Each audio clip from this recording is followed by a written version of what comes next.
Can you hear me? I can. Where's your video, man? Oh, hang on. I had to download this stupid app. There it is. Yeah. There we go. All right. Who else is on? Nobody yet. Nobody? I'm hoping that everybody makes it. Why don't we just meet up there? I guess we could. As long as we stay 6 feet apart. Yeah. Well, it's not like we were I mean, not like we were hugging each other while we were up there. I think Doug's a little gun shy, but I'm thinking that next month it'll be better. Right. That's what I'm thinking. I just never got into the fear part about it. I mean, I'm like, man, if it's going to get me, it'll get me. I mean, for one thing, I'm not like in everybody's space. So, Yeah. but it is what it is.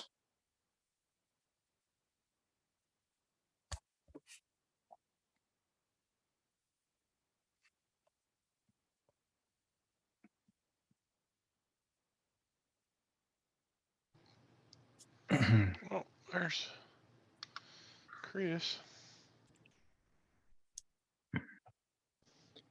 I had 2 guys quit on me a couple of weeks ago. Really?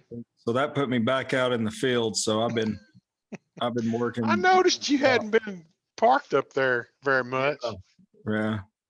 Well, my Hummer stayed up here, and I'm back in one of my other work trucks. But I've been gone out of town. So This whole thing, to me, it's not that I'm worried about getting sick. It's that I might get somebody else sick that's, that can't handle it. That's my concern. right. I think, for us, it'd be just, you might get sick, like a flu or something like that. You feel like crap for a few days, and then right. Well, I guess the test that has come out, and there's been more recoveries than there are anything else. Mm-hmm. And in the amount of people with a population is a very low percentage of people that have gotten sick, and the ones who have gotten sick and have died from it. Yeah. They had health complications from the beginning. All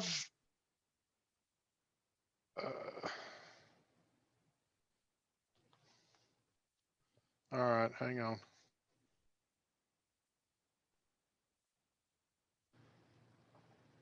Susie's having trouble.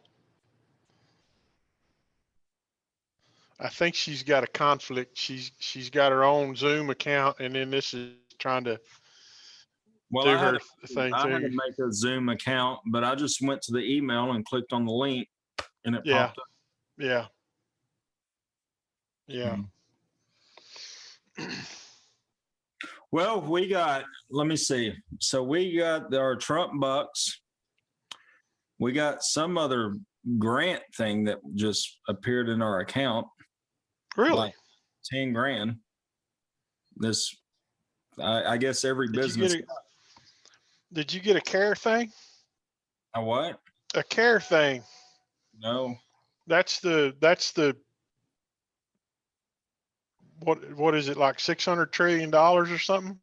I don't know. It was just some grant thing that just appeared, and then it was like they said, like every business gets it. They receive it, and then we got the payroll thing, the PPP. Yeah. And that was like 75 grand.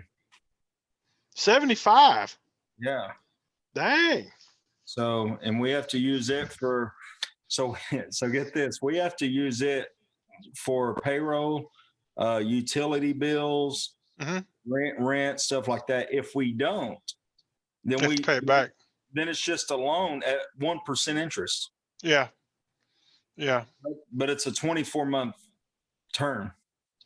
Oh. So it's like $3,000 a month. I didn't catch the short. I knew it was a short term. I didn't know it was that short. Yeah. So like, man, $75,000 in 2 years. I mean, it's my tower account is that, but I'm like, good Lord. I say, because I saw the 1% interest. I said, man, a bank won't even touch. You can't even get that at a bank, at your local bank. Yeah. So, yeah. But it's really just, it's changing it's the same money. You're just changing the name of it. We already pay that payroll. So the money's just. Well, what I was thinking of for some of like the restaurants is, they're struggling, right? Because they don't have near the people coming in that they had before. Right. So like Chris and Tanya, Chris told me the reason they ended up closing that after that second weekend of the takeout only, they had somebody come in to run it. And so they did. She said they barely made payroll. They barely made enough money to cover after they paid for the meat and all that stuff. Right. They barely covered payroll, so that's why they shut it down. They said it's not worth it. And I asked Tanya about that. Yeah. And so what I was thinking is they could get that payroll protection thing, and that pays their salaries, makes their payroll for them and pays some of their operating expense. So then any money that they did get, they could use to reinvest or something like that. And like for Courtney, if she got 10 grand and you have to use 75% of it for your payroll and all that kind of stuff, that'll help out her. Right. If she got 10 grand and 75% of it's got to go for payroll and operating expenses, well, that gives her $2,500 to do some painting, right? Update the building a little bit that she wouldn't have to pay back. Right. Or she could use that money and just keep paying payroll. Yeah.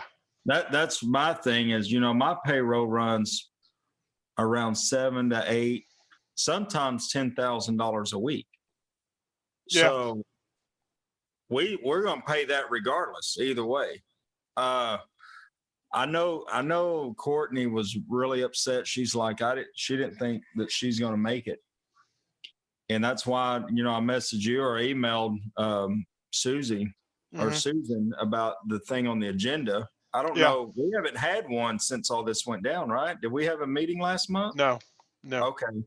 So on the agenda, it was about maybe coming up with our own little relief fund for businesses like Courtney to help, I don't know, pay the lot bill or something to help out. Because Yeah. she was crying about it. And then Tanya, I asked her, I said, why aren't you open? She's like, well, it doesn't, she's like at 25%. And I'm like, well, that's your capacitance. How often are you packed out over that anyway? Hardly, very, very few. So whatever her capacitance, her certificate holder thing or whatever, Yeah. Yeah. the fire marshal, 25% of that. I'm like, open up. Well, because the other side of that is cleaning up and the having to wipe it down and all that kind of stuff. Yeah.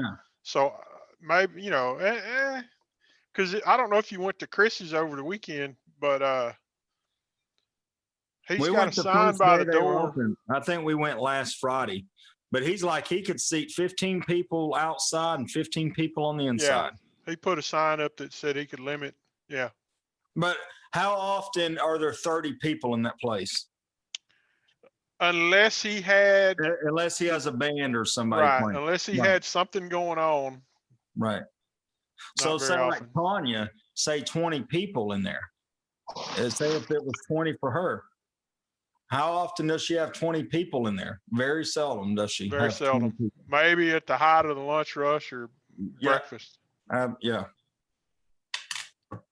And then Courtney, she's like, it doesn't matter to her. So she's open all the way. Is she back up?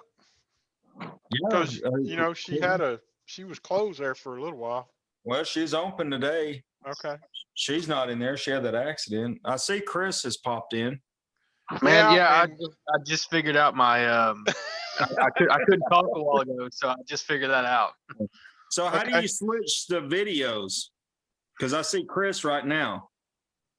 I changed my view on the bottom. I have 3 tabs at the bottom of the screen, and I don't see all remember. 4 people right now. Yeah. Okay. Are you on your phone, Ken? I'm on a cell phone. Yeah, Okay. I'm on my cell phone. Okay.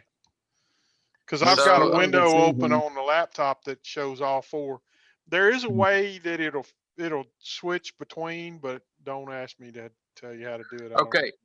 So what I'm seeing is on the very bottom of the screen, there are 3 dots. I'm on the middle dot right now, and that was the one where we're switching between Kenny and Wes as they were speaking. And then on the 3rd tab, and you just swipe it to the right or to the left, it shows all 4 people. Yeah, that's what I'm on. Okay. Okay. And we have Tony with us from JNS Construction. Is that the name of y'all's company? That's the name of John's company, Good Memory. We're out of McKinney. And What is y'all's company? What is the whole company name? Together Good Deeds, TGD. Good Deeds. That's right. Yeah. Okay. Okay. And appreciate y'all letting me join and kind of catch up with what's going on in Lone Oak. I talked to West here, and he kind of extended an invite because we're doing some, building and development. They got a lot of stuff going on. Yeah. So we're waiting on Kiddo. Is he going to be here tonight? I don't know. And Ray? We need one more, I think. Yeah. I spoke to Susan earlier, and she indicated she was going to be there. 'Cause I Yeah, was asking her. she's working on it. If Okay. you know what, Ray could come up there where you're at, Wes. Yeah, that's kind of what I was thinking is somebody. Hang on. All right. Kiddo and Ray could go up there. Yeah. Just stay 6 feet apart. Yeah. Yeah. Hey, did y'all see the fourplex that's being built over on Mill? That's Tony. Oh, that's you, Tony. Okay. Yeah. Yeah, us and John were over there building that. I was just telling Wes today, we're probably about 60 days out from that thing Wow. being finished and being able to. Are you guys building over there on Buffalo Mesa? We're not. No, It's a okay. builder right out of Cattle Mills. Okay. I We're think good. every lot on Buffalo Mesa is being built on, Wes. Pretty close. I That's know. gonna be good. I spoke with They're Jerry gonna give McGee. us our- He's building five places down Hall Cemetery on 2-acre lots. Yeah. And that's right down the road from me. So he said, "You're not gonna like me, but this is what I'm doing." So anyway. They are also, John told me, out at the lake, the stuff that Jack Gibson didn't buy from the villages when it fell apart, a lot of that is being subdivided again into 1-acre tracts so they can put septic tanks in. Is that where they started the subdivision and then abandoned it? The Yeah. golf course. Yep. Okay, I don't know what it was. I just saw a bunch of transformers and some rudimentary roads in there. Yeah, they put roads in, they put all that stuff in, but they never put in any of the infrastructure, water and sewer and stuff. Well, I understood that cash wasn't going to go out there at the time. That's what I thought I understood. Oh, I can't think of the guy's name. They wanted $3 million up front to run the water line out there. Wow. To run the water line to the property. So like the left side, when you turn on that road, like the left side is still the cul-de-sacs and the streets and they're all grown up. And on the right side is now a cattle ranch. Yeah, that's where they have Jack all Gibson the bought. cattle. He didn't buy all of it. No. He bought a bunch of it. He has to grant access because some of the property owners, there she is. Some of the property owners kept it. You know, they kept up with paying the taxes and all that stuff. Mhm. So he didn't get it all. He got 75% of it. I got All right, we've got enough to start now. I don't know if Kiddo, who are we missing? Kiddo, Keith, and Ray. Ray. Yeah. So we've got 4. Oh, there's Susan. Hi, Susan. She don't have Can you see- audio yet. Can you hear us?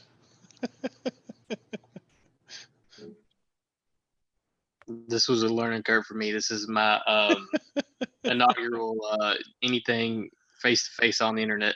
Oh yeah. Yes. Not even a college class or anything. So yeah. Are we I live have- on YouTube? Yes, we That's what it are. looks like. We are, and I'm also recording this, by the way. If we hadn't come up here, Doug and myself and Gordon, to work out some of the bugs on this, I don't think we'd be here yet. So now she's putting some thingies in her ear, I know it. but I still don't see the microphone by her name. There she goes. There you go. Can you hear us, There Susan? she goes. Finally. So I have to switch screens. I have Wes, Tony, and Chris on one screen, and then I have to swipe over to see Susan. Okay. Yeah. Oh, Me well. too. Yeah. No, I prefer to watch Miss Susan.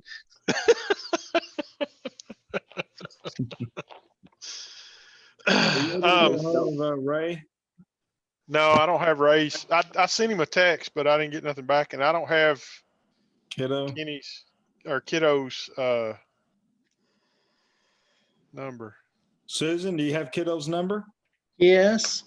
Hold on, let me get it. All right. I was going to suggest if he was in town, he could go up there to the city and sit with Wes. Yeah. Doors open. Doors open. That's what I was fixing to do. I went and got my pants on. I had shorts on that had paint all over them. Okay. Okay. Okay. Hold on, I think Kiddo. Okay, I'm finding him. Okay.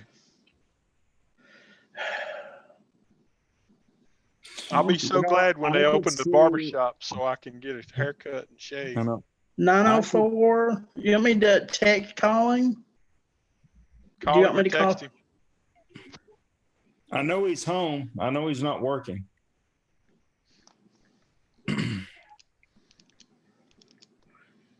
Well, Not Mr. gonna- West, I just have to be bald enough that I can shave my own hair, so I don't have to worry about all that. I just ran it up to the where it don't grow anymore and call it good. I could see a lot of this being the new norm. You know, a lot of more meetings like this For the online. next couple of years, I think. I texted so, yeah. him, I said, you on Zoom? If you can't get on, go on up to City Hall. Mhm. Okay, I haven't heard from him yet. okay. Mhm. Well, we got enough to get started, right? Yeah, let's get started. I don't have the agenda with me, Um, so you have to read it off. all right. Yeah, I'm going to rely on this season as well. Okay, I'm recording this, and I'll have to ask Doug how to get it because I don't know. I'm recording it too. And it's on YouTube.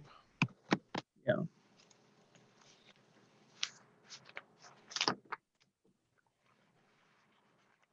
Hang on, Keith.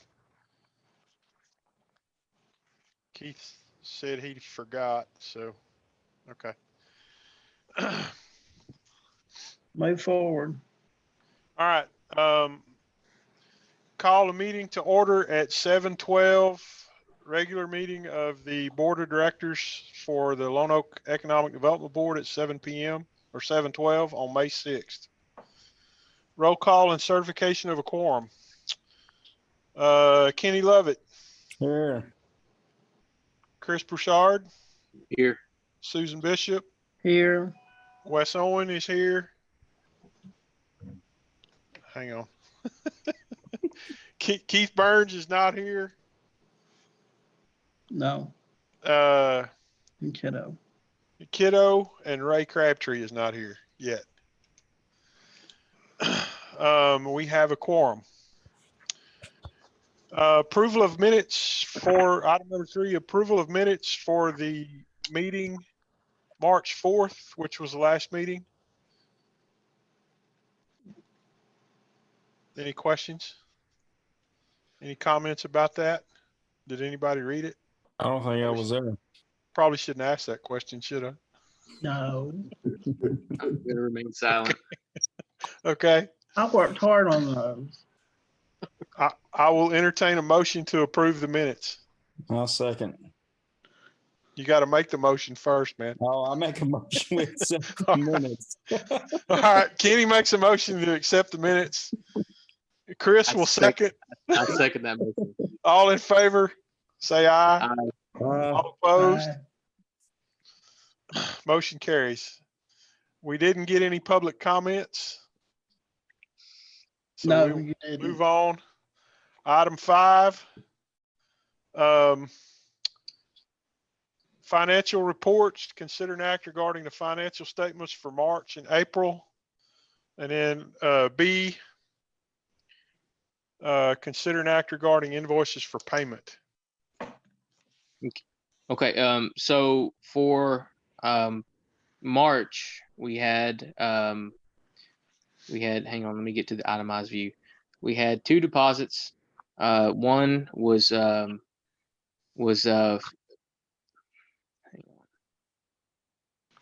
There we go.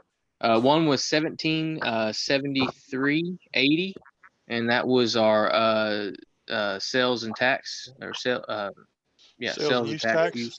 There you go. Yes, sir. And the other $800 was the construction company represented today by Mr. Tony. Okay, right. And that, I believe that was, I had to call Miss Susan on that one, and I believe that was for the PA system for the square Yes. donation. And Mhm. so our ending balance for March was $31,862.87. Now, hang on, let me get back to I have this on my other phone, so I'm trying to multitask here. So we had one deposit, sales and use tax, on the 17th of April, for $1571.46, and that was with the quarantine full in effect, and so that's a little bit lower than we're used to seeing. So, and our ending balance ended up being $33,434.33. And that's current to date? Yes, sir. I under, I know that Toby put the signs in, but Miss Susan was curious about the lights, and the lights happened before my involvement with the Welcome to Lone Oak sign. So I didn't know anything about that, nor have I seen a invoice for what the work he's done yet. Okay, so they haven't billed us for what they've done yet. Okay, Not as of I guess it was last week. I went up there and picked up the okay, picked up our statement, our bank statement. okay. And what's that invoice going to be? About $5,000, right? No, sir. It should be half, the other half of what we paid them. And Oh, that's right. 20, Yeah. 25, so 26. it should be a couple $1,000s. Yes, sir. Okay, I would say I can pull. that's all right. That's all right. Okay. But yes, sir. It should be a couple $1,000 because we already gave them half Okay. up front. Now, the only thing that I was leery of, and I know Ray had been the point of contact on this, was that we talked about 90-degree fence on the north side of town, and it is a kind of a box shape. So he's got 3 legs as well instead of the 2 legs. Okay. You know, so he made a square instead of a triangle. And now if the footage is the same, then I don't imagine we would see any change in the price. Right. Okay. So that's the only thing that I've noticed just driving by is it wasn't a 90, it was 3 legs. So anyway, but that's all Okay. I've got on financial reports. The only other bill that we're going to wait to see is with some of the changes we've done for, moving to a video meeting and trying to post the agendas and stuff. We've contacted the web provider to help with some of that work. So he's going to be sending us an invoice for that, but I don't know what it's going to be. Is that he what charged- James? Yeah. Is he charging Okay. $150 an hour? Or is it 125, or do you even remember? I don't remember. And does he break it 150 down in sounds bad. 15 minutes or something? I don't remember either. Yeah, I don't know. Okay. All right. I'll make sure nobody's trying to get in. Entertain a motion to accept the financial statements and the invoices for payment. I make motion we accept the bank statement and the invoices for payment. I'll second. Kenny seconds. All in favor, say aye. Uh-uh. Aye. All opposed? All right, motion carries. Item 6 is president comments. I don't have any. Discuss the following old business. I don't think there's any update on item A, which is grants. No. Item B, which is the city welcome signs. Done. Scratch it off. We've talked about that. The only thing I was hoping I could talk to Ray, and I might go by there. We need to see. I thought he got some paint to do some touch up because there's a couple of spots that need to be touched up. Yeah, the north sign. If you get up close to it, there's a lot of paint coming off. Yeah, a lot of peeling. Yeah. Some of the letters look like was peeling. Yeah. The next bit for the signs is going to be the landscaping and stuff around that. But I think we should wait until further of the loosening of restrictions, because I think we want to have the Boy Scouts kind of help do some of that. Yes. So Yes, we need to wait until they can do that, right? We can You know definitely what? organize that when they relax the restrictions on them. We're still doing. I'm trying to do stuff online or at home. So yeah. Okay. But when maybe next fall would be a better deal. When school starts, because we'll get more kids in the pack, and that'll get them kind of introduced into service project. Okay. So. Okay. The sign on the north side, I don't know how the landscaping is going to work, because it sits far and the sign's high off the ground, but there's a lot of that high grass Yeah. on the state side, on the ditch, It, covering it. what we were talking about doing was putting, you notice I'm touching my face. We're not supposed to do that. We're talking about putting the landscape fabric down and putting Mhm. gravel over it so we don't have to mow it.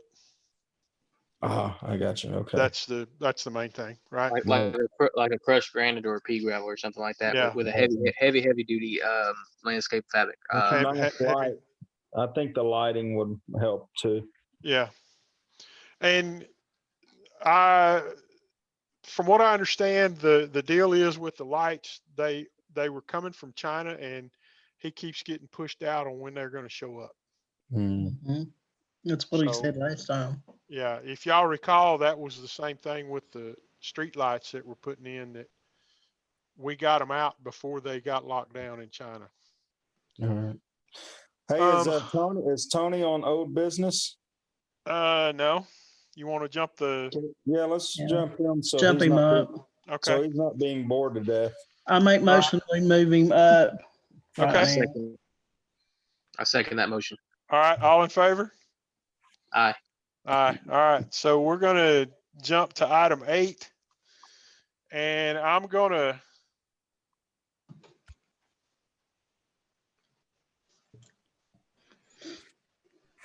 hang on, let me read this. All right. Item C Yes. is the JNS residential commercial item, which what this item is about is the cost to put the sewer and water connection in over there is like 60 between $62 and $6,500. That's what the city's cost is. If they had paid retail price, it's about $62 or $6,500. That's something that Corey's supposed to be putting on the agenda for. I thought Next it was week. last month, but it might be this month, to revisit the water and sewer tap fees, because unless it's a house with a sewer tap and a water tap, and it's easy to get to, we're actually losing money on each one of them. So that has kind of come out.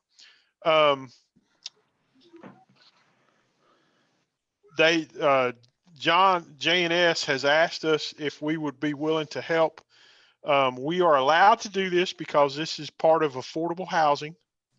They're building a fourplex over there, so it's going to be rental property. The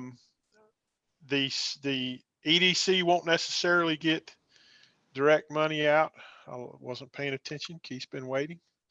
The EDC won't be getting money directly out of the these rental properties, but those people will be living here. They'll be buying stuff here, blah, blah, blah. So it'd be an indirect recovery of our expenditure. Basically what I told John is I would ask if we would split it with them. They pay 3 and we pay 3, or 32 or whatever it is. Yeah. What's the city wanting to do, the council? The problem with the city is they were willing to do it at cost, and that's what the cost is.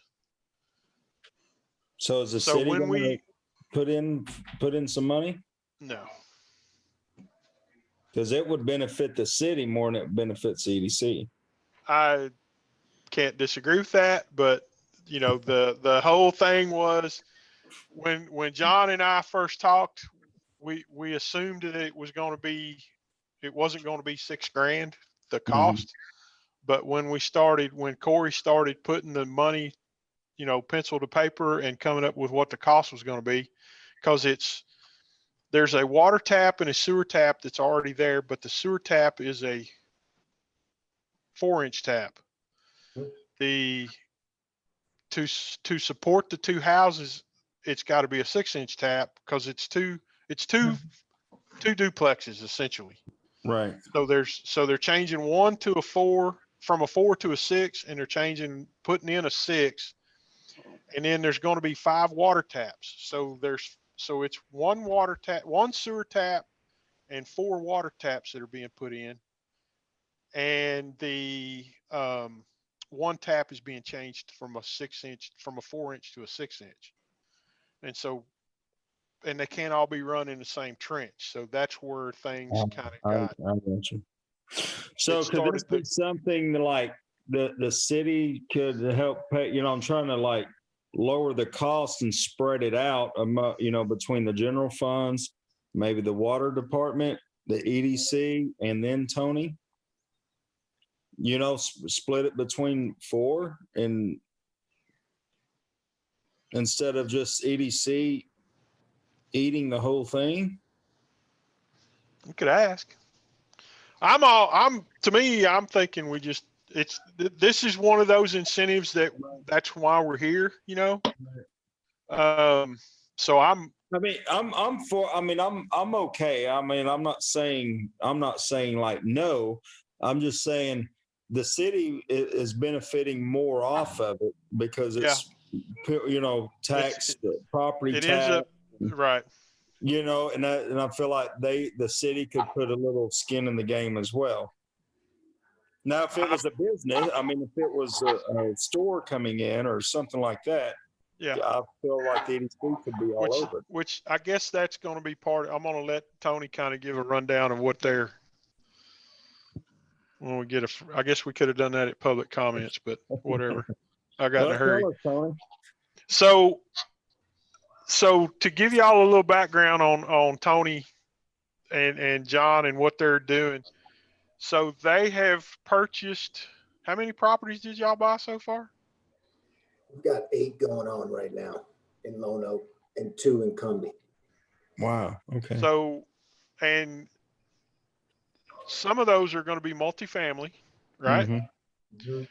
And the 8 properties, that includes the 5 acres, right? That could be like a small subdivision. Well, that does not include that one. That doesn't include that one. That's correct. So Are these in the city limits? we've got 4 on County Road 3229. We've got the 4-plex on Mill Street.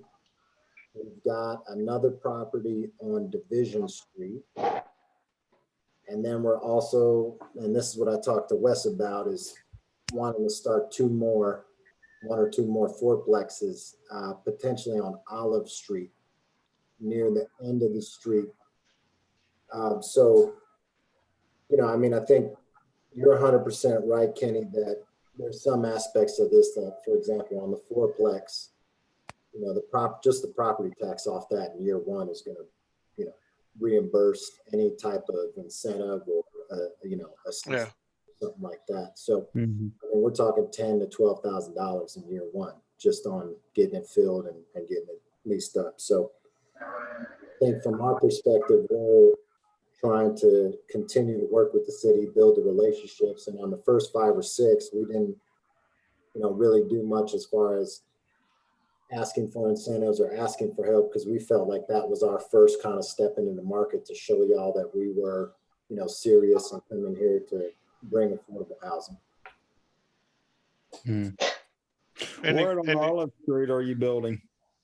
Pardon? On Olive Street, we're on. Well, we're looking at the one 212 Olive, which is right on the back side of Buffalo Mesa. Okay, all right. Across the street from the water plant, I I guess. shot an email to Doug and Corey because we're trying to figure out how far that sewer line runs down there. Mm-hmm. It can support more multifamily from, a water line perspective and all that. There's a lift station right across the street. Shouldn't be a problem. That's what he said, yeah. Yeah. Lift station right there in the entrance to the water plant. So I think from our perspective, we're trying to build and bring housing online where it's affordable. For example, on Division Street, the price on it's $165,000. On the fourplexes, we're shooting for rents between 1150 and 1250 for a brand new unit, 1,350 square feet. So I think we're trying to bring that quality product, and we're just running into more aspects of the infrastructure around the city that either have not been invested in over time, or they just have not gone through the improvement process. And we're happy to spend additional funds to contribute, but also looking for some support too. Yeah. Well, Wes, having the fourplexes, multiple fourplexes, that's more voters and more citizens, and that raises our population to start Yep. annexing in. Yep. Yeah. Yeah. Yeah, I'm game. When do you need this approval, Tony? I think it was on the last meeting. I think John had brought it up to Wes. So it's, as soon as y'all feel comfortable to make the decision, we would it'll probably take a couple of weeks to get it on the schedule, get it installed, and we're hoping to have this ready by summer. They're not really ready for water and sewer yet, but they're pretty close. Okay. When is our council meeting next week? The 12th, Tuesday. Can we? I don't think it hurt. I don't think it hurts anything to ask them to put a little skin in the game. I really don't. And I agree with Kenny on the fact that I think it's going to help the city more. It's going to help us. Again, I'm not opposed to moving forward with that if they won't. But at the same time, I think, rather than put it squarely on our shoulders, maybe we seek and the cities, I understand they're doing it at cost, and that helps. They probably cut, maybe 20%, on that deal or something like that. But I don't think it would hurt to ask. And if it's not gonna hurt their time frame any, then I wouldn't see the harm in that. All right. So how would y'all want to do it? You want to put it on the agenda for the council meeting and then us have a special meeting, or do y'all want to approve and get reimbursed, or what do you want to do? I would be okay with approving with the contingency to be reimbursed if the city move forward, and if not, then we would just take care of it. We'll be the good guys here, okay? There you go. We'll go through with it. I at least want to put it on the council's plate for a minute and let them chew on it and see if they want to help us eat it. Okay. And if they want to help, if they say yes, we will, because they've asked us for help a lot of times. Yeah. So you say, hey, this will benefit the city more, but we're all in this together. Yeah. And if the council says no, then we'll regroup. We'll come back to it and we'll approve. We can approve it, or we can approve it now with a contingency, like Chris saying, contingency that the council bites on it. What do you think, Keith? I'm sorry I was late. Catch me up just a little bit if you would. Okay. Tony is partners with John Smith, J&S Construction, Good Deeds Development or Construction? Development. You got Development. So as you kind of heard, they've purchased several properties in and around our community.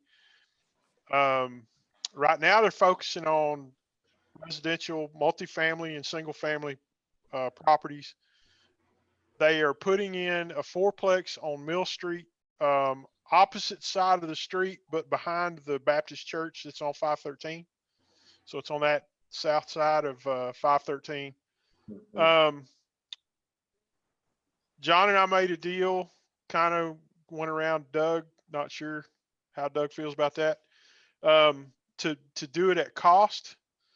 My assumption was that the cost was going to be, $2,500, $3,000. Right. Corey started putting pencil to paper, and to do the work, it's between 62 and 65. I can't remember. So in further discussions with Doug and John, what we agreed to was that the city and J&S would split that cost and kind of move on. John agreed to allow us time to put it on the agenda and have a meeting and all that kind of stuff. So as Tony said, they're not looking to start renting those out tomorrow. They've got, 60 days or so before they're going to be ready to rent them anyway. They are installing, so on that lot, there was a water tap, I think a 3/4 inch water tap and a 4-inch sewer tap. They're converting the sewer tap to a 6-inch sewer tap and then installing a second 6-inch sewer tap and then 4 more 3/4 inch water taps. There's going to be 5, it's four apartments. They have to have, I guess by state code or something, they have to have one account that is for irrigation. Hopefully that never even gets turned on, but they're still going to pay a minimum water bill on that. So anyway, so that's kind of where that cost got to.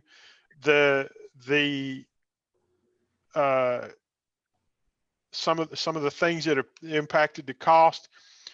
They can't run the water.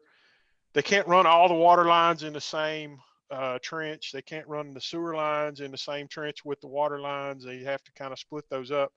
So it's multiple trenches and putting the taps, they can't put all the taps, the meters into one box. They have to kind of spread those out a little bit. So the materials and the labor to get it all installed is why it's, it ended up being about $6,000, a little over $6,000. And so what we're talking about is just, splitting that cost with them. And Keith, I recommended that we take it to the council and let them, try to see if they want to help and spread this cost out amongst, the council, EDC, and then Tony. But either way, we could pick up the tab if the council doesn't want it. Well, so we're talking about $6,000. Mm-hmm. And that's for how many, just a fourplex? Yeah. And that's $6,000. That's the total. So our portion would be something about 3,200 or something, 3,250, I guess. something like that. Yeah. Because I think the city will benefit. The city, of course, everybody benefits from it. But as far as the city, the council will benefit more from it than the EDC. Yeah, we won't see much direct benefit. We'll see more indirect because there'll be, 4 more families that are going to be doing their shopping and dining here. So, Yeah. but it's, that's kind of where that comes from. So, go ahead. Go ahead, Keith. I'll bow to y'all's knowledge about it. I mean, I don't know how much it costs to run these things. 6,000 sounds like a lot to me for a fourplex, but and then I know our half would be less than that. But is that running from the fourplex out to the street or where? Yeah. Okay. And I guess you're running it individually. You're running one off of each domicile. Yeah. Okay. The contractors will run to the edge of the street to the meter box, and then our part is to dig up the street and put the street back, and tap into the water main and all that kind of stuff. The thing I forgot to mention as we were kind of rehashing this was actually a really good exercise for us because Corey had suspected that in some of our water tap stuff that we've done recently, that we were not making they weren't making any money on it, that they were actually losing money. And so by actually sitting down and going through this exercise, he learned that for the typical residential water tap and sewer tap, the city was breaking even and that's a 3/4 inch water meter. If it was a larger water meter, say a 1 inch or even larger, the city was actually losing a lot of money because just in the water meter itself, if I understood him right, the smaller meter, typical residential meter of 3/4 inch is about $100, but to jump to the 1.5 inch or the 2 inch, those things are like $500. And so when that price structure was put together 10 years ago, they were basing it on like a $50 meter. So, it was time to review that.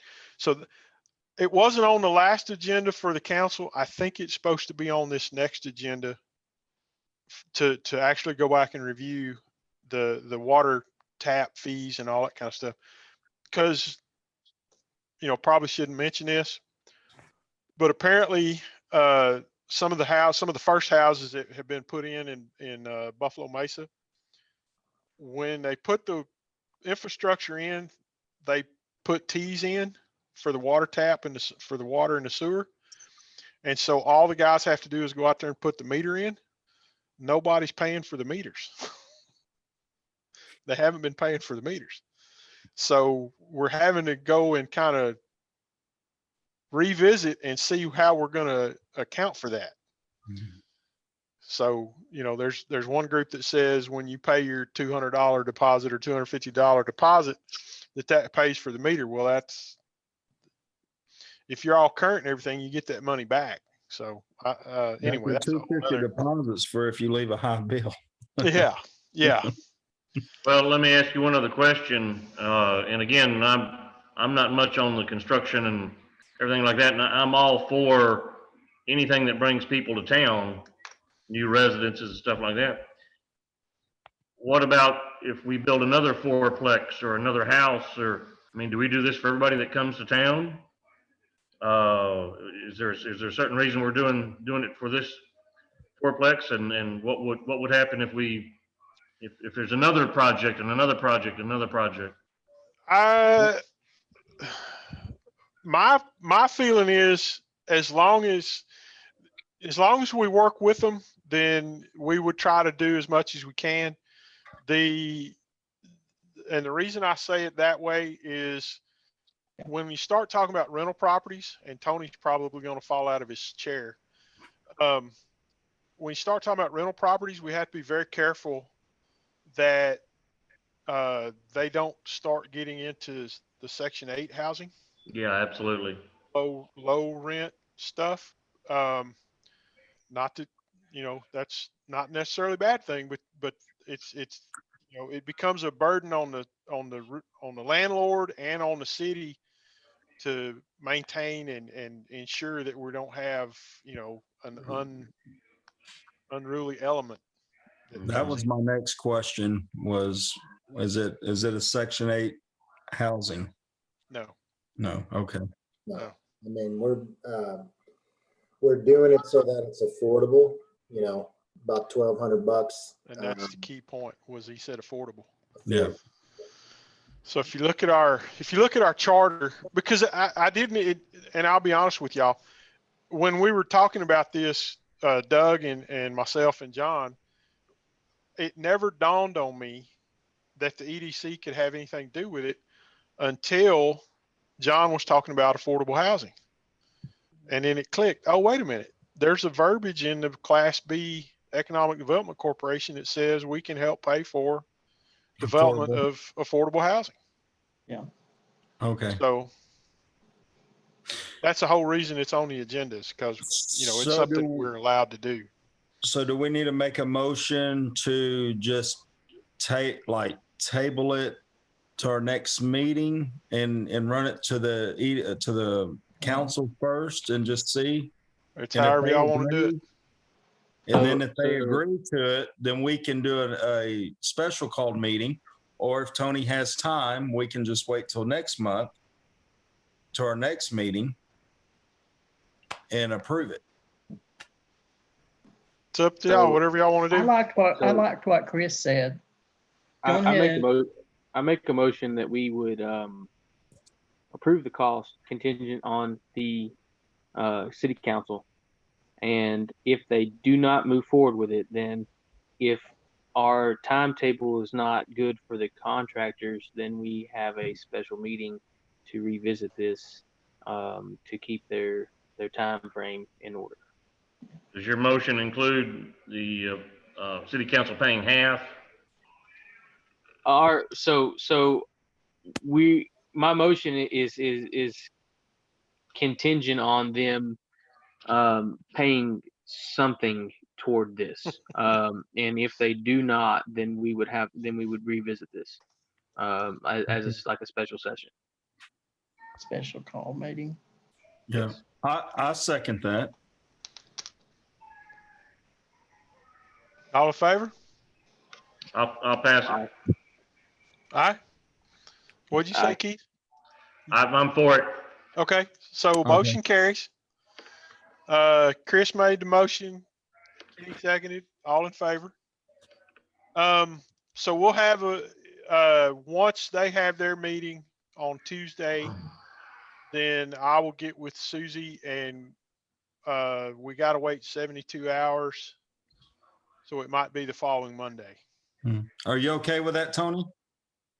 Yeah, that'd be great. I think it gives y'all some flexibility to have a discussion with the city, and if we can get an indication from you guys in the next, 2-3 weeks, Yeah. that would probably be helpful so we can stay on track. Okay. Sounds good. And I've got y'all's number too. So, so just to kind of go back over some of the stuff that Keith might have missed. So at the last city council meeting that we had in the chambers, John was in attendance, and there was some discussion about the EDC paying for a PA system to be split, to be used by the special events group. It can go with some of the stuff going on with the pavilion and the civic center and all that kind of stuff. The cost of that was about $800. John wrote Susie a check at the meeting to cover the entire cost. Yeah. Kathy has paid that, paid for the thing. So the check that Susie got was deposited in the EDC's account, and then we wrote the city a check for the $800 to recover what they paid for the unit. John was doing that because they're trying to work together. So that's, yes. And thank you for it. yeah. Anything else on this? No. I got a quick question on it since we touched on it. I know y'all are kind of meeting and doing a lot of these sessions virtually, and everything's still kind of playing out, but it's also good for us to hear, are there any other areas that we could be helpful in? Are there any other things that from a city or EDC perspective you guys are looking at? Well, now that I got your email address and I can invite you to the meetings all the time, if we're going to do this for another month or two. Okay. I've got homework for the rest of the group. So Tony and I talked the other day, yesterday. And the discussion was about what would our vision be? What would our direction be for the city? What do we think we need? And he asked that same question to Doug, and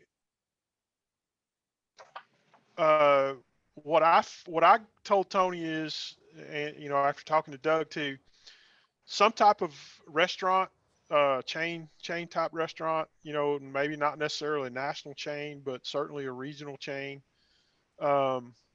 If we could get one in here, something, because that could help benefit the other restaurants, because now you got more opportunity. But my other comment was some reasonable retail storefront Hmm. to have, so we could get some more retail businesses in here. Yeah.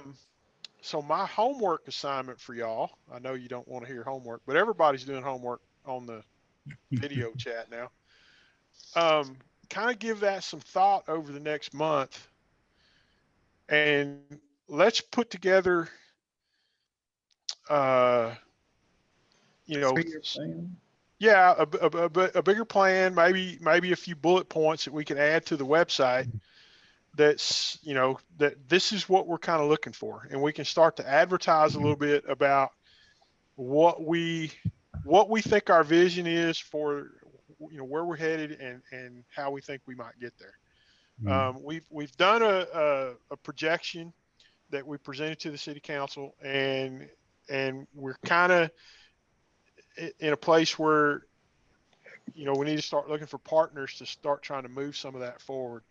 And, that's the homework assignment, is kind of give some thought about what you think we need, where you think we need to try to get to, in order to get, where we want to be. I really think that I kind of joked to my wife the other day. We went to Emory, and I think their sign says, They're about twice the size of us, yeah, I think it's like like 12 12 to 1,300. to 1,300. And I told her, wouldn't it be funny if our sign said 1,400? Wouldn't that be kind of fun? So, Okay. and Lone Oak was pretty big at one point, so if you look back at the history, I think 100 years ago, there was some discussion about Lone Oak being the county seat for Hunt County. Yeah. So That was- we were a pretty thriving community back then. So anyway. Wes, if I could just jump in, I think we're trying to figure out what type of product that you guys are seeing a need for at the city level. So for example, one thing that Wes mentioned yesterday was light industrial. He thinks that, light industrial, as far as maybe flex warehouse or some retail up front, some storage in back, that, attracting the business owners in a way that they're able to get into the Lone Oak market at a reasonable rental rate. Right. And, we're trying to establish, like you said, the partnership where we're at least in tune enough with the city and the EDC. And when those companies come looking for, warehouse space or an industrial park that's going to be developed, we're at least a step or two ahead on something like that. Okay. That's good. Yep. Okay. Anything else? Hey, I Tony, really appreciate you guys. Tony, you're talking about building a fourplex or some houses at the end of Olive. I used to own the property on the right-hand side of Olive, the little cabin house on the right and the brick house as you're going down Olive Street. Mm-hmm. At the end, there's a brick house on the right, and then it's like 5 acres right there, and I used to own that. We had talked about, there was some talk about the guy that bought the other property was talking about buying a fourplex or building some apartments there. And if you're going to buy that lot at the end on the left and put a fourplex or whatever, if you're thought about putting a road going back out behind Buffalo Mesa, because there was something about the traffic going down Olive Street. The Olive Street couldn't support all the traffic in and out. So that's something to think about, where you have it. What is that? What's that road to Wind Point Park? 15, is that 513? 513 out that way? So you would have to maybe look at building the entrance road going out that way instead of coming in on Olive Street. Okay.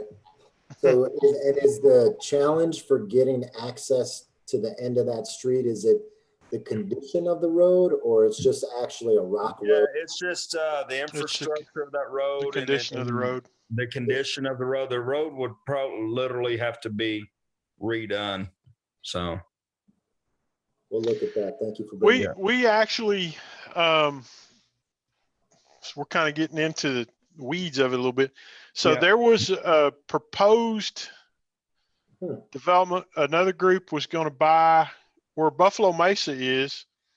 There was another strip Right next to it, to the that- west. that went, yeah, that went all the way back. And there was a group that had bought some houses, some small houses, and they were going to move them in. old think- frame houses. Yeah, little frame houses. I think they were like, I think there was 10 of them, I think is what he was going to start with. And what we had talked him into doing was they were going to try to do like a cul-de-sac, put them all on one side, or put a road in the middle and have little bitty tiny lots with these, they were going to be 1,300 square foot houses when they were done. But what we talked him into doing was putting them in a row and have the street go down one side of the property so that it could be a 16-foot street or something, and go back in and connect up to Olive Street. Where that fell apart was Mr. New still owned the bulk of Buffalo Mesa, and he owned that property. And so when he found out what they were doing, he kind of put the kibosh on it because he didn't want his business because he has, trying to remember what the restrictions are. I think they're 75% masonry, or maybe even 90% In Buffalo Mesa. in Buffalo Mesa. Mhm. And so he didn't want, and I think it's a 1,500 square foot minimum and all this kind of stuff. So he didn't want to have that development next to one that had 1,300 square feet, frame homes with Yeah. wood siding and all that kind of stuff. So we kind of missed out because we'd have had a street that would have went through and all that kind of stuff. So anyway, I was just throwing that to you, Tony, to look into that. So, And I appreciate it. Thank you. all right. okay. If there's nothing else for Tony, let's go back to number Yeah. 7. Back up. Okay, appreciate your time, guys. I'm gonna sign off. Y'all have a good. All right. Thank you, All right. sir. Thank you. Thank you, Thank you, Tony. Tony. Good Thank to see you. you again. Talk soon. All right. Item 7. Discuss and possibly act on following old business. And we were on, we talked about the city signs. The city signs have been installed. We need to finish up the landscaping and they need to submit the final payment. I'm assuming that'll happen once they get the lights and get them installed. Item C is a trash compactor. Chris, have you heard anything from? Our last discussion with River Ranch was a site visit to figure out what was there. Now, I think since then we realized there's 4. Was it 3-phase or 4? 3-phase. There's 3-phase over there. Okay. And again, I'm not an electrician, so but so there's at least a 3-phase drop right there. But they were I probably wasn't doing a good job communicating. I mean, Wes, if you want to directly contact them and maybe communicate that a little bit better, and that would not necessitate the site visit. Otherwise, then it would be you, I, and them, I guess. Okay. Meeting on where the proposed location is and discussing what's need to be done. Okay. Send me his number. I haven't spoke with him since, but I can definitely forward that information to you because All right. I know one of the brothers pretty well. Send me the contact and I'll give him a call. I'll put it on my list of to do. Okay. Yes, sir. Because who I have is the email contact for the company, and then I have done, I've had some dealings with one of the owners, just kind of why I say, youth Okay. sports and things like that. So, Yeah. but I can definitely send you forward the contact information. Okay. To the email. All right. All right. I doubt very much will go on. There has been a lot of construction going on around town. If you've kind of, I know you don't go out and ride around like I do because we're not supposed to do that, but there has been a fair amount of construction going on. So, but I really don't know that something like this would take off too awful much until things kind of relax a little bit. Item D. Okay, so the action is Chris is going to send me the contact. Mhm. Item D is a report on a possible mural. Mhm. Anybody got anything? No, No. Okay. hadn't been out. Yeah.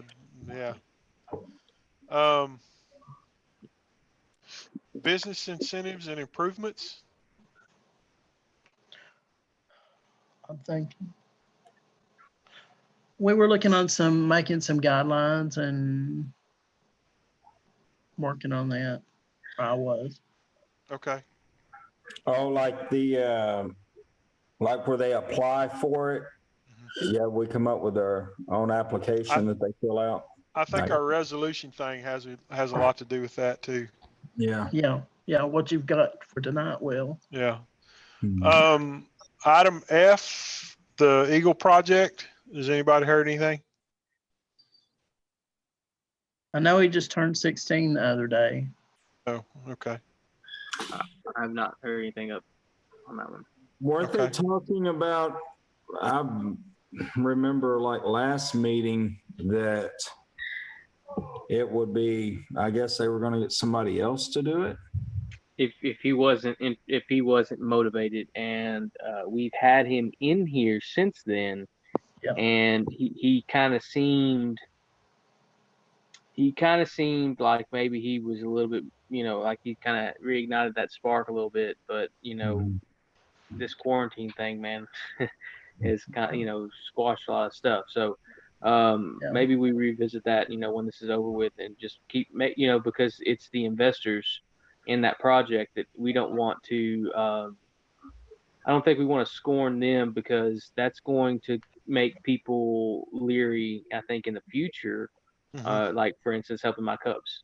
Yeah. If we're out here, soliciting money for things and it just doesn't come to be. So, Mhm. I think we need to, maybe Ray or someone had said something about like a drop dead, date on that deal. Just if he can't get it done by then, or give him a realistic time frame. Because he's a kiddo. Right. But you know what I mean? Like if he can't show that this much of, maybe a progression by this point in time, then, we need to either refund money or, get someone else to There's head it up. another young man. There's another young man that said he would pick it up. Okay. And And I also- did talk to his parents. Mhm. The young man. I did talk to his parents. And I think they Okay. realize it's serious, and that, yes, he's had some setbacks, and it didn't help any with the quarantine now, because he was supposed to go recruiting from different businesses and during the Mhm. spring break, and he couldn't, Mhm. But we've had this situation, we've had this problem before the whole Yeah. quarantine. I know. Yeah. I know it. Yeah.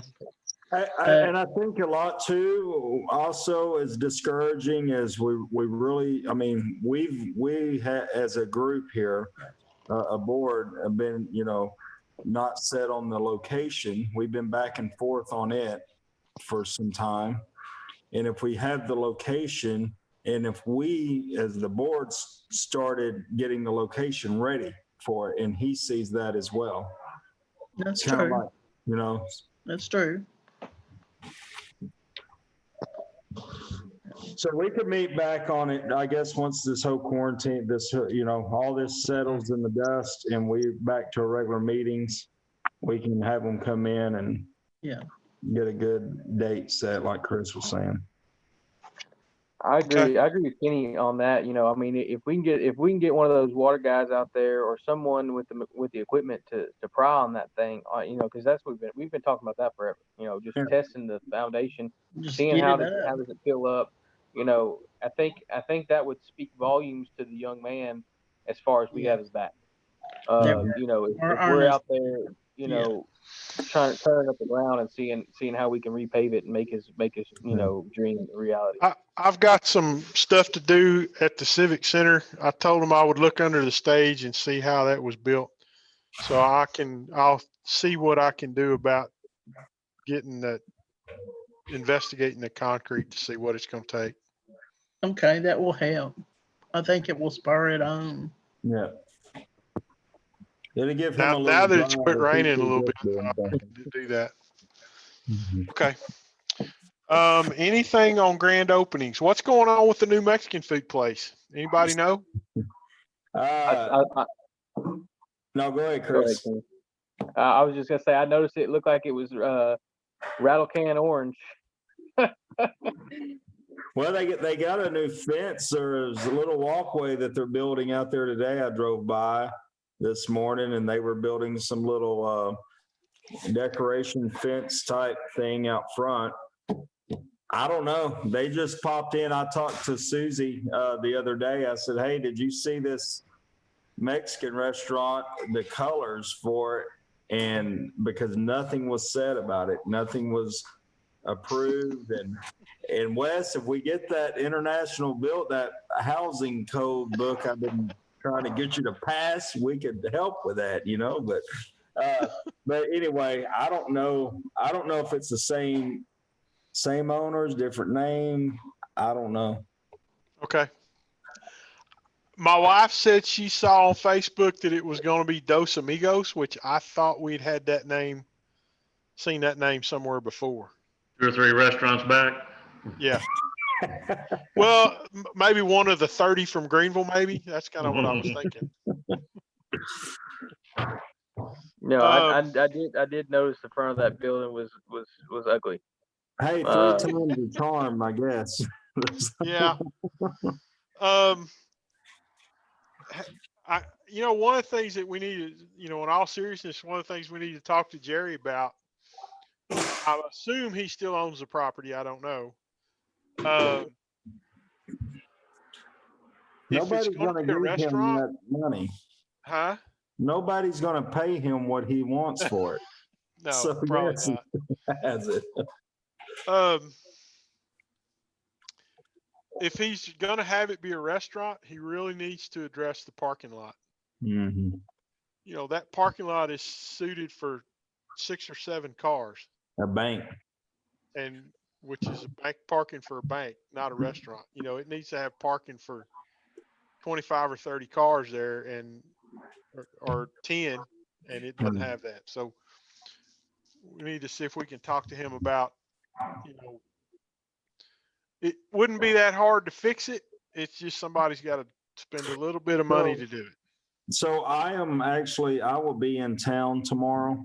I'll be around. So I might, if I see them out working, Okay. I can stop by and just talk to them and see what their plans are, see who they are and what they're going to do. And Okay. I can mention something to them about a grand opening. Okay. Because regardless of the color of the building, we should help, We should do what we can. Yeah. what we can to help them. I've reached out to Joe Tamarine yesterday, day before, to see if he knew anything about the old Dollar General store. Mm-hmm. And I haven't heard back from him. Last time I texted him, it took a day or two for him to get back to me, so I'm not overly surprised. He's the one that owns it? No, he doesn't own it, but he and I talked about it several months ago, and he said he knew the guy who owns it. Okay. So I just made an assumption that if he knew who owned it, then he might be involved somehow in trying to get it repurposed somehow. Right. So I've been getting a lot of response on that, kind of ideas of what people would like to see. And you know, from an automotive store, a hardware store, Mhm. you know, selling bolts and nuts and whatnot. Yep. I don't think it would be good for lumber, like a full, you know, lumber yard, Ace Hardware, you know, something where, because there's no place for lumber or anything Yeah, like it'd be that. kind of tough for that. Yeah. But that's if I don't hear from him tomorrow, I'll go on the CAD and see if I can find out who owns it still, and Okay. see if I can get a hold of him. I had Okay. contacted them before when the Dollar General was just a proposal that they were going to relocate, and so I just need to check and make sure it's the same bunch, and then I'll reach out to them again. Okay. Item F or H, sorry, tax abatement and zoning is really nothing to bring up because we still haven't had a zoning committee meeting. Still need a zoning committee. Yeah. Film friendly certification. I haven't done anything on that. I'm sorry. I think what need to happen is I need to take some pictures and get them posted up on their website, and then they'll start sending me some of the stuff. But with the craziness going on, it's kind of tough. On the LED light project, the lights are here. They're in the warehouse. They're in the storeroom. The poles, they kept the poles in Richardson, and they're going to bring those out as they install them. They were going to start in late March, and then the world stopped. So I contacted them last week to check in, and they are still kind of playing things by ear, and they were planning on coming out, I think, this week, but I don't think they've been out here this week. And these are Because lights going down Main Street? Main Street and College. Main Street, McBride, and then back up College. Okay. They had done all the line locates. They done all the placement locations, and kind of worked with Corey to get them in the right places. And then we did the line locates, so we had all that stuff marked, and they were going to start the next week, and then the world stopped, and so they said they would prefer not to do that while we were in this lockdown thing. So when I talked to them last week or emailed them last week, they said they to remind them that we got to basically start over with all that. So they said they would be coming out this week or next week to remark the spots where they intend to put them, and then and then they'll call. It was an 811 or something to have them come do the line locates again. So probably they'll probably start in another couple of weeks to start putting them up. So Okay. we'll scratch another one off. Yeah. Good. The sound system, we can take all that off because that's done. We have a sound system. Okay. I don't know where it is. It just don't know me. I don't know where it is. Oh boy. Okay. I think it's in the mayor's office. I think. Oh wait, no, it's in the storeroom over there. Never mind. It's in the storeroom with the Christmas wreaths and the documents over there.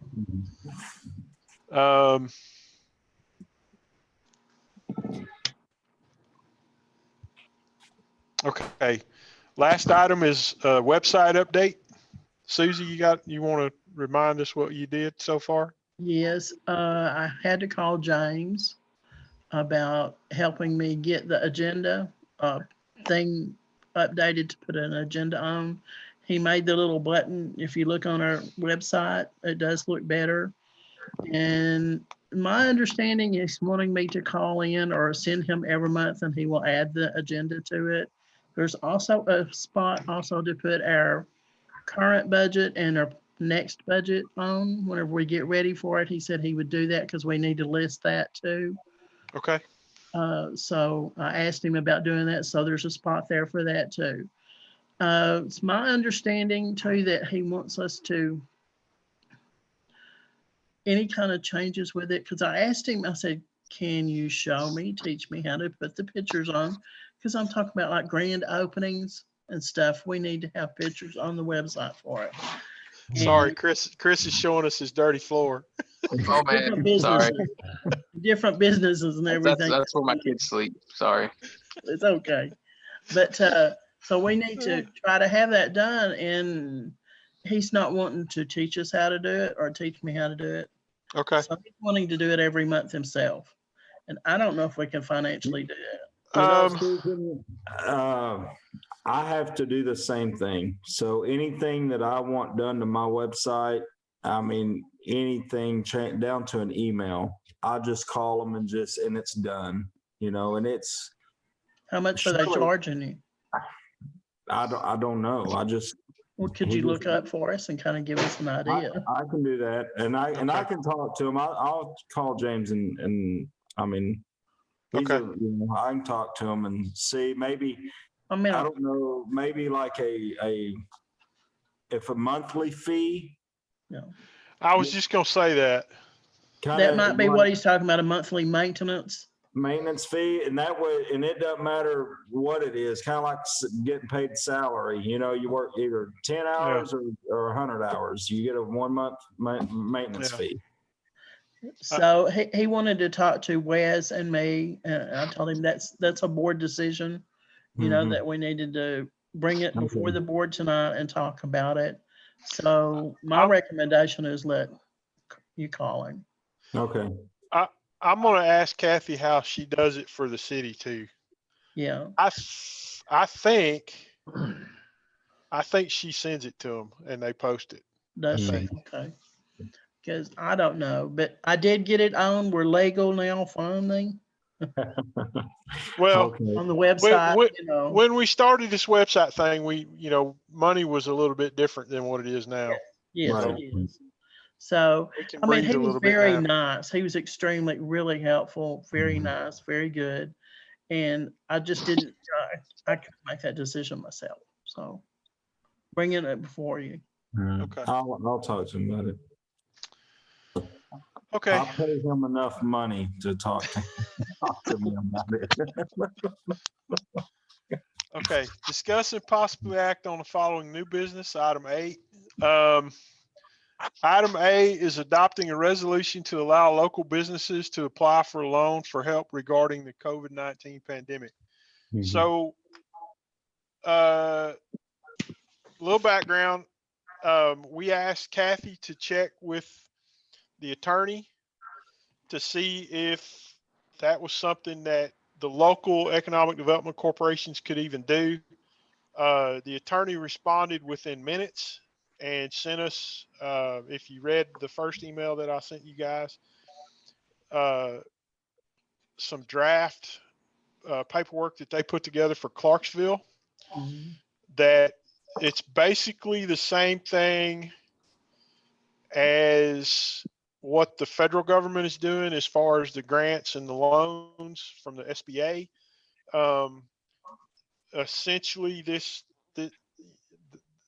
a lot of words there, but basically what it comes down to is we can offer a grant loan for up to about $5,000, and that depends on how much money we have and how much we're willing to let go. There's some verbiage in there about it being part of our incentive budget or something like that. So it is something that they are going to allow us to do. And in the paperwork packet, there's a loan application or what is it called? It's an application to be considered. I think ultimately the way it's written, it says the city manager can be the decision maker on it, but we don't have a city manager. So we can adjust it to say whatever y'all want. I think what I put in there was city secretary, I can't remember now. EDC president. EDC president and EDC secretary. Yeah. Would be the final decision makers. And that was, we can change that if y'all want to. The only reason I put that in there was so that we could have some quicker turn, I guess, on it. If somebody applied and we could get a decision to them, pretty quickly without having to wait if they needed it. The reason I was asking, Susie and I have been participating in some of the states webinars they've been conducting about the federal SBA assistance that they've been offering and some of the stuff about the state level assistance. And I had contacted Courtney before her accident and before the first round of the CARES Act had dried up for the payroll protection plan. And she had told me that, hang on, let me look. I think the way I understood it was she had applied.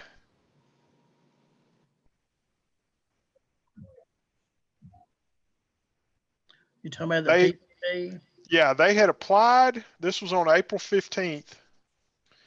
They had applied, but haven't had any luck. She wasn't taking a salary and, she's, pretty upset about not sure what she was going to do and all that kind of stuff. And I was going to talk to her about it then.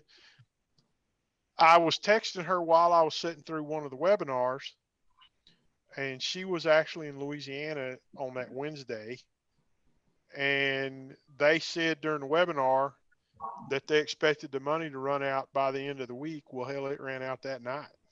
Yeah. That $350 trillion was gone that night. So Nikki applied for East Texas Towers, and that's when she applied, I guess, last month, and then the money ran out. They said, "Oh, Yeah. We're out of money," and we're like, "Okay, I guess we're out of luck."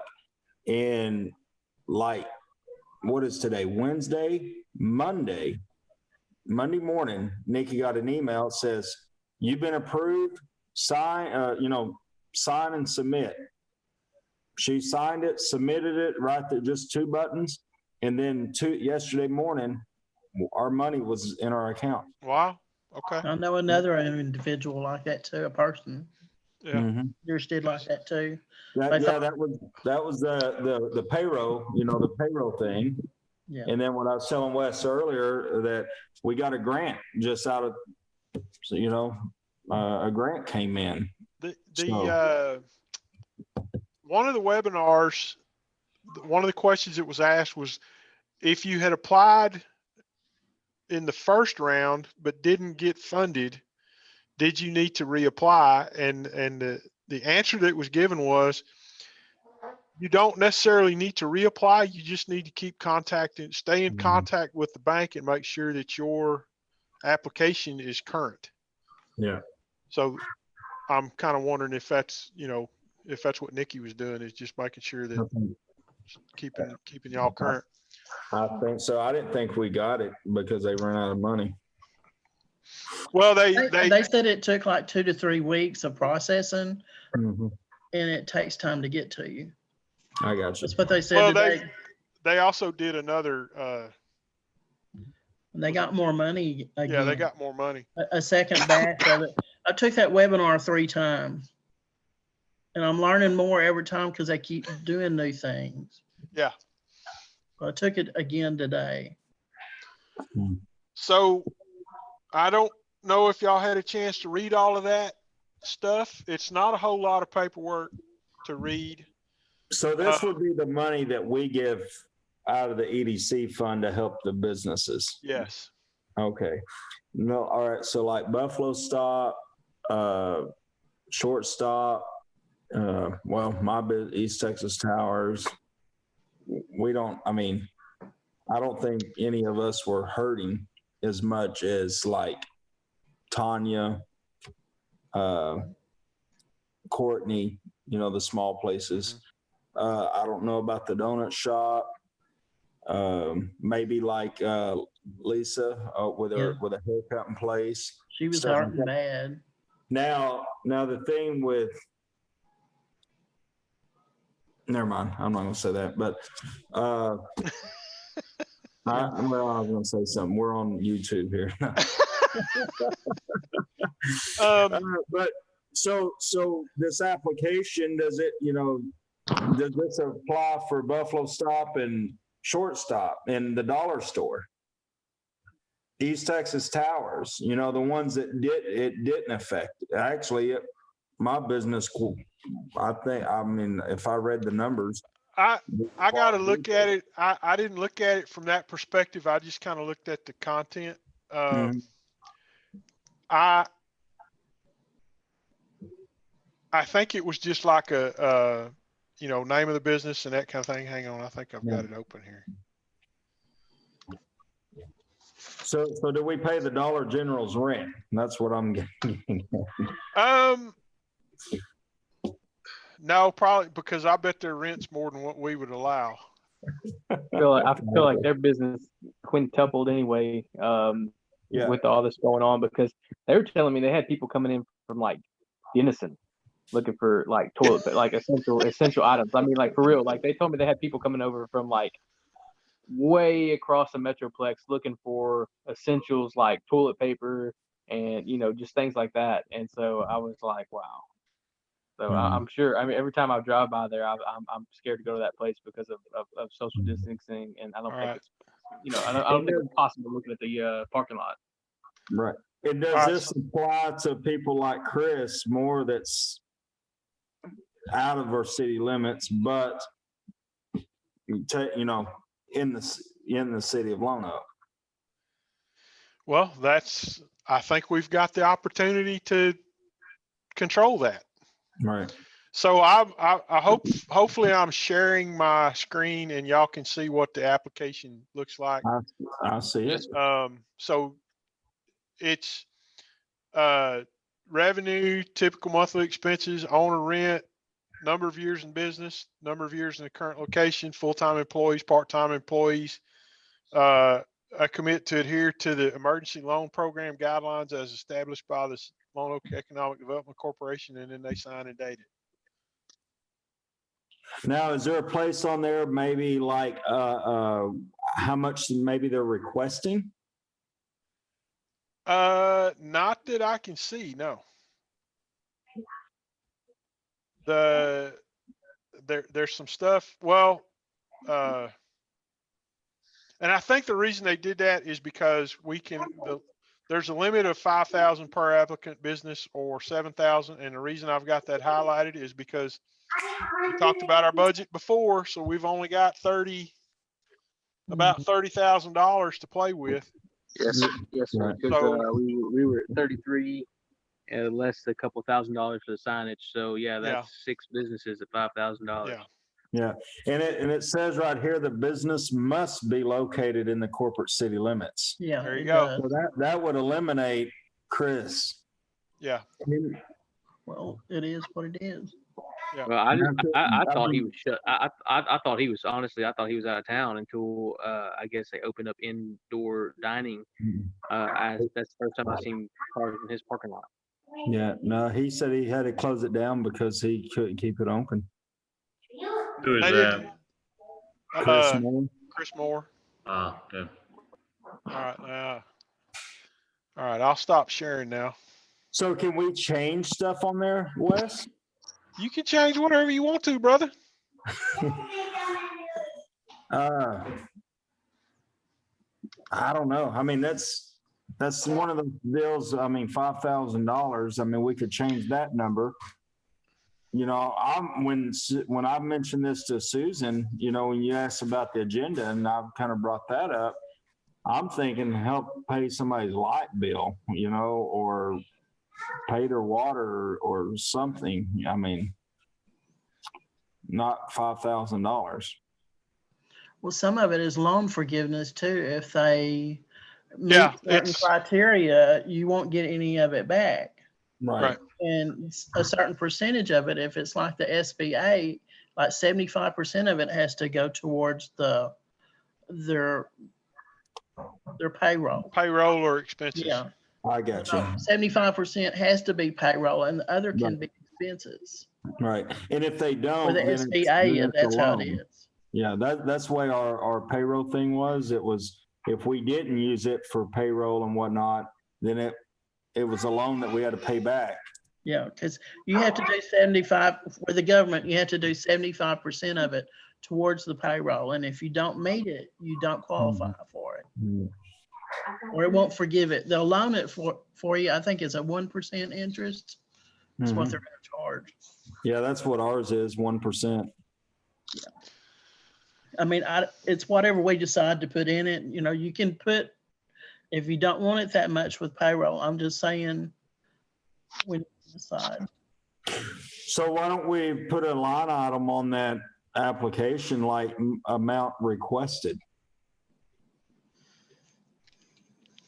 Okay. And just go from there. And, you know, like just say Courtney said, hey, I'm requesting $1,000, and then we can go from that. Something we can go on instead of us putting our foot in our mouth and saying, hey, we'll give you 5,000 when she's like, thanks, but only needed 500. Good All right, idea. I can make that request. I can make Okay. that change. We And can I do think, that. I mean, there needs to be a limit too of how far you'd go up to. And 5,000 is quite a lot of money. Right. But I think if we put a limit, Susan, on that and say like, limit. I you mean, we know, can't, I amount- mean, a maximum for us Oh, I to, got you. Yeah, well, if we put a maximum, they're always going to ask for the maximum. well, that's not saying they're going to get it. Right. I would think there need a decision made of some type of committee that, you know, no, you don't qualify for that much. Right, Well, right. that's why you're on it, Susie. I'm hungry. I'm sorry, but anyway. I mean, I don't know if we can do 5,000. No. So what limit do y'all think? Because remember, this was a document that they drafted up for the city of Clarksville, which is quite a bit bigger than Lone Oak. Yeah. So they're I'm gonna EDC do, they'll do funds. good to get 2,500, truthfully. Yeah. The max I is was thinking 2,000, more like $2,000. like All right. 2,000. Really. I mean, I'm kind 2,000. of like what Kenny said just a second ago. Maybe not putting a number there, see what they request. Yeah, you can do that. I'm just saying that there needs to be a maximum. We know we are not gonna go over. Yeah. Right.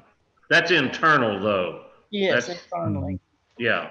But on the form, just leave it blank and say, how much do you want? And when they ask for 10,000, then we can all laugh and get over it, you know?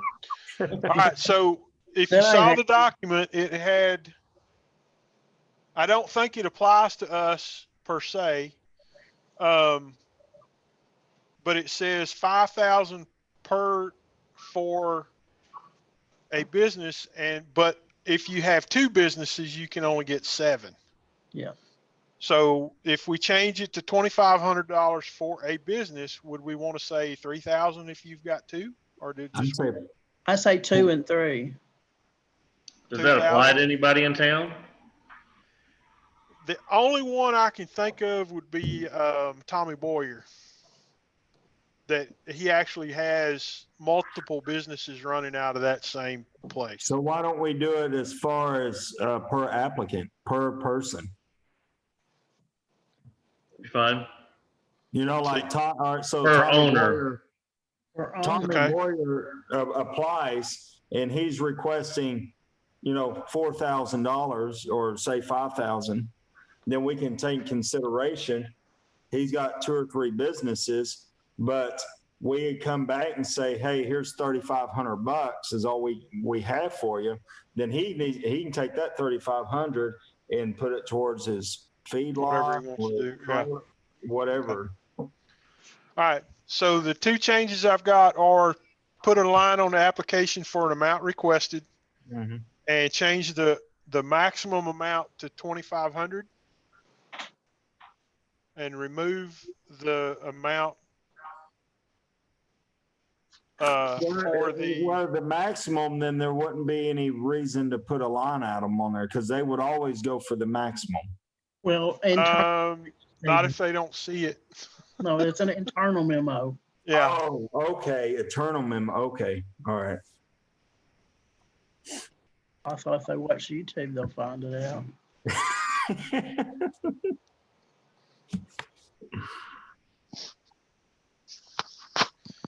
All right, so change the loan application to include an amount requested, and then change the amount on the documentation to be $2,500 maximum, and then remove the amount for the multiple businesses Yes. It'll be per person. per person. Okay. Are we going to have a certain percentage they have to do on payroll? I think that's in there, but I can't remember. I didn't see it. How do we monitor that? They have to give you the receipts. Show us previously, what did they pay to Yeah. individuals? Is how it works. And if they fired or lost everybody, they still have to hire back the same number of employees with the same, at least 75% is what it goes with the government. Now, I don't know what we'll decide. Well, my understanding from my mother's company in Southeast Texas is that they could not cut their hours more than like X amount percent. So my mom went to 32 hours a week, where she only went in once a week to work. Yeah. But they paid her a minimum of 32 hours because they were going for the grants. And I'm trying. That's, you're saying right. Okay. So I mean, if they fired everybody, then A lot of people aren't wanting to come back because they're making more with unemployment. That's All the right. truth. So our document says funding provided under this program must be used for working capital, which is rent, personnel costs, rent, utilities for existing small business enterprises within the city limits. Okay. Eligible loans will be forgiven if approved applicant complies with the terms and conditions of the loan program and submits records of using the loan proceeds for the intended purposes stated herein. So basically, they got to show receipts that they wrote payroll checks, they paid rent, they paid water and sewer, all that kind of stuff. All right. Otherwise, You may not have this problem here in Lone Oak, Yeah. but you're talking about $5,000 for and $7,000 for somebody that owns two businesses. But you do have people that I've worked for two businesses this way, where they put it under the wife's name to be a historically underutilized business or something like that. So you may want to be careful that there's not a husband and a wife and two businesses are under his name and two businesses are under her name, and then that comes out to $7,000 a piece. okay. I got you. Yeah. I doubt we have that here in town. It might, but like I say, a lot of people will put the business in the woman's name because that qualifies them for a hub, which is a historically underutilized business. Mm-hmm. Okay. I don't think we have that, and I have to read the actual the other document that goes in there. You don't want him getting 7,000 and her getting 7,000. No. Right.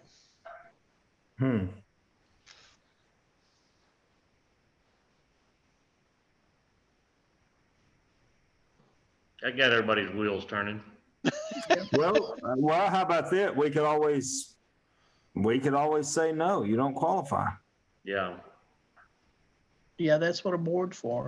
I would think. Yeah, I mean, I would think if it's somebody who they're not employing anybody, they're not showing any kind of tangible income, then how could that be? How could that qualify? And two, like I we think know I everybody. found- Yeah, we know all the businesses in Lone Oak. We know who owns them. I think I found the bit that where it's going to take a lot of them out. Mhm. So the loan forgiveness part, notwithstanding the provisions of and the obligations, blah blah blah. The maker, which is a person, is not in default if the maker has maintained 3 full-time jobs. Yeah. full-time employees. So that takes Lisa Willis out from a loan forgiveness perspective, right? Because it's just her, isn't it? Yeah. No, she's got two other people in there, Does she? I think. Okay. I don't know. No, I ain't been in there. I don't go to her, but I think she's got two other people in there with I her. think it's just her and one lady. I forgot her Okay. name. I don't know. I don't go there, so I don't know. I don't know. So that kind of that's going to take some of them out. You know, Mhm. like I had talked to Candy Burchett, and she said that they didn't. Her and Candy and Charlie with the Practically Perfect. They're all set. She said they didn't go into the shop to have people come in, but their business actually picked up because of the online stuff. Yeah. So they were good. And that might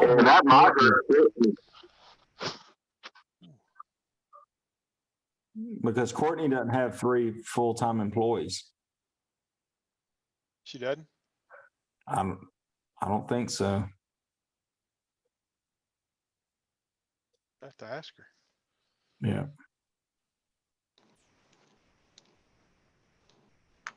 Is there 2 of them in there in the morning? Is it her and somebody else and the cook? I don't know. I don't remember. I know she's got that one lady that's coming in at night. That seems to be there every night. Now, does this apply? Is this only for people during this whole Corona thing? Because everybody's laid everybody off and everybody went to online sales and app sales and curbside. Because before all this went down, she had a full staff. Everybody was full staff. You're supposed to look back in the past. In See how Uh, many they had. Yeah. It's But then they're supposed to hire them back too. I got you. so the dates are March 15th through September 15th. Mm-hmm. Okay. That's what it states. Now, are we too late to do this since everything's opening back up? I don't think so. No, because they still got the bills. I got you. Okay. Yeah, I And don't think you so. don't know how much business are they going to get back. Right. You know, right now they're operated in a quarter, 25%.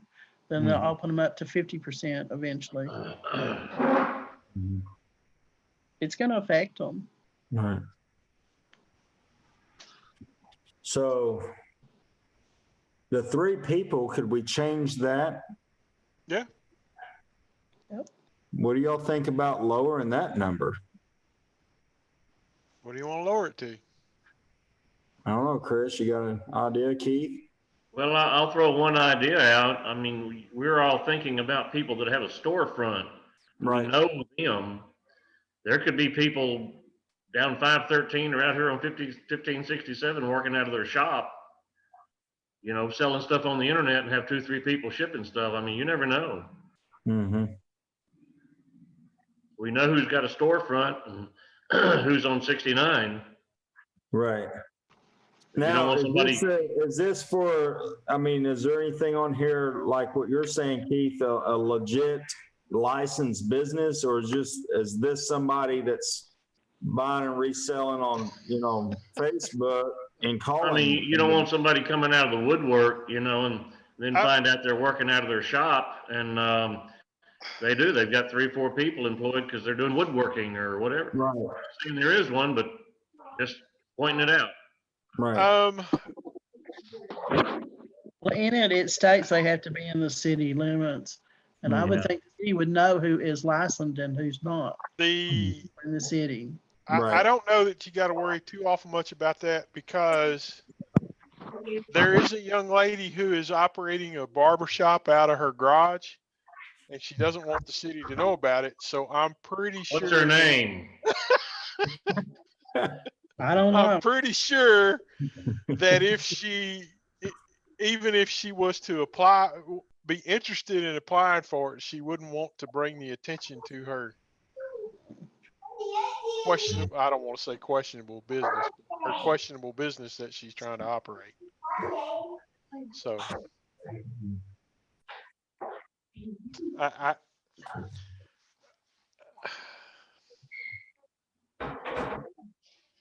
would we want, I don't know if you want to say one employee or if you want to just have it be 2 employees.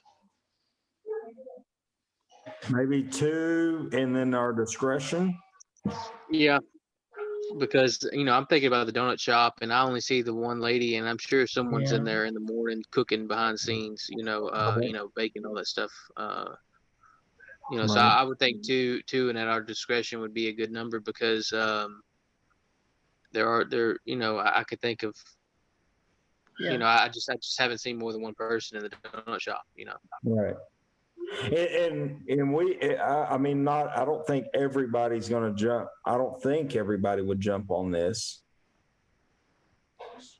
I kind of don't know. talked to Tommy the other day and just told him what we were doing, and he kind of indicated to me, that we were talking about, some kind of a program, and just kind of asking him how his business was doing, and he indicated to me that he's getting in a slow season anyway.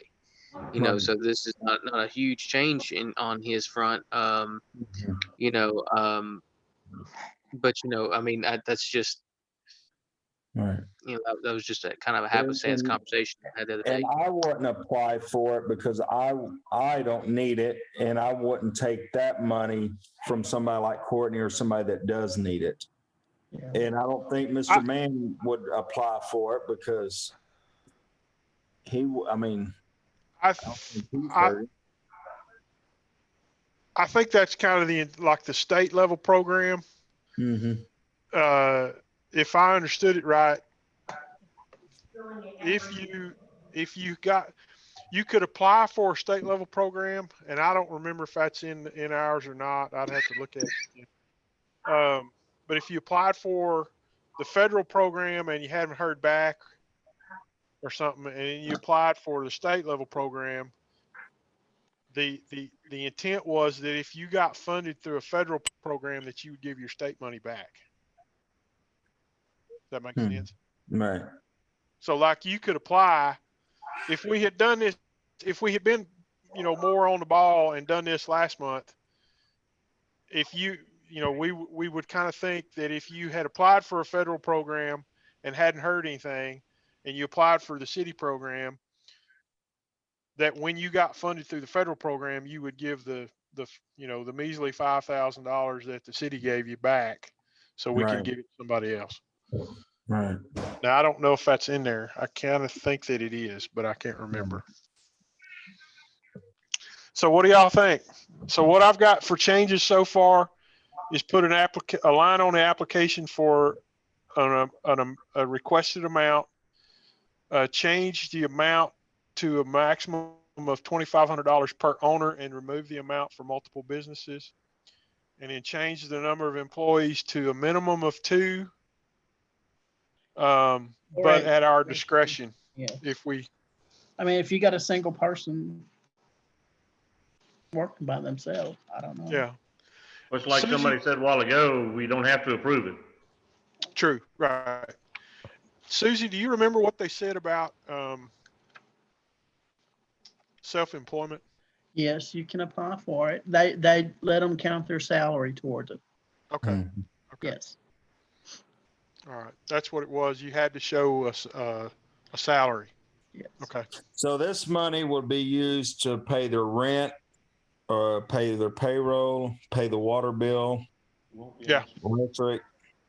Yeah. Because For the business, for the business. Yeah, I It's think for the that's business, right. not for shoes, Right. for swimming pools. I'm sorry. All right. What do y'all think? So we need to make a motion on this. Yes, we do. Okay, I'll make a motion that we make those changes on there. And we put it out there, and if they apply, then All right, so I got a little bit of housekeeping for Susie. Yeah. So I talked to Kathy about the resolution number because that's what we're going to do is adopt the resolution, Yeah. which that reminds me, let me Of course, say we got to do that. bring up the resolution here. Hang on. Okay. So here's the other thing that I forgot to mention. So the city also has to adopt this resolution. Yeah. So Susie, what we're going to do for the numbering on here, hang on. Got too many windows open here now. So what we're going to do for the numbering of the resolution is we're going to call it EDC 01-202. Now what now? We're going to call it EDC 01-2020. That'll be our resolution number.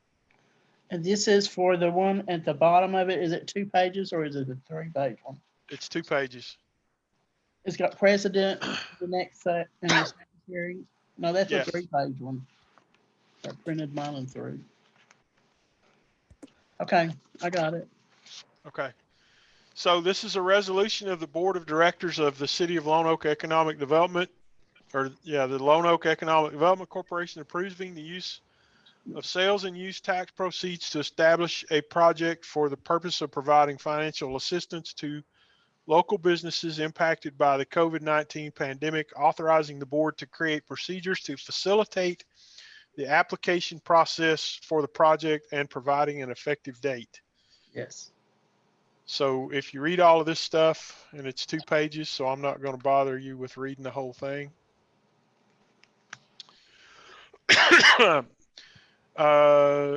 Started on March 19th when Governor Abbott issued his executive order directing the schools to close and banning gatherings of 10 people or more, and basically shut down restaurants and all that kind of stuff.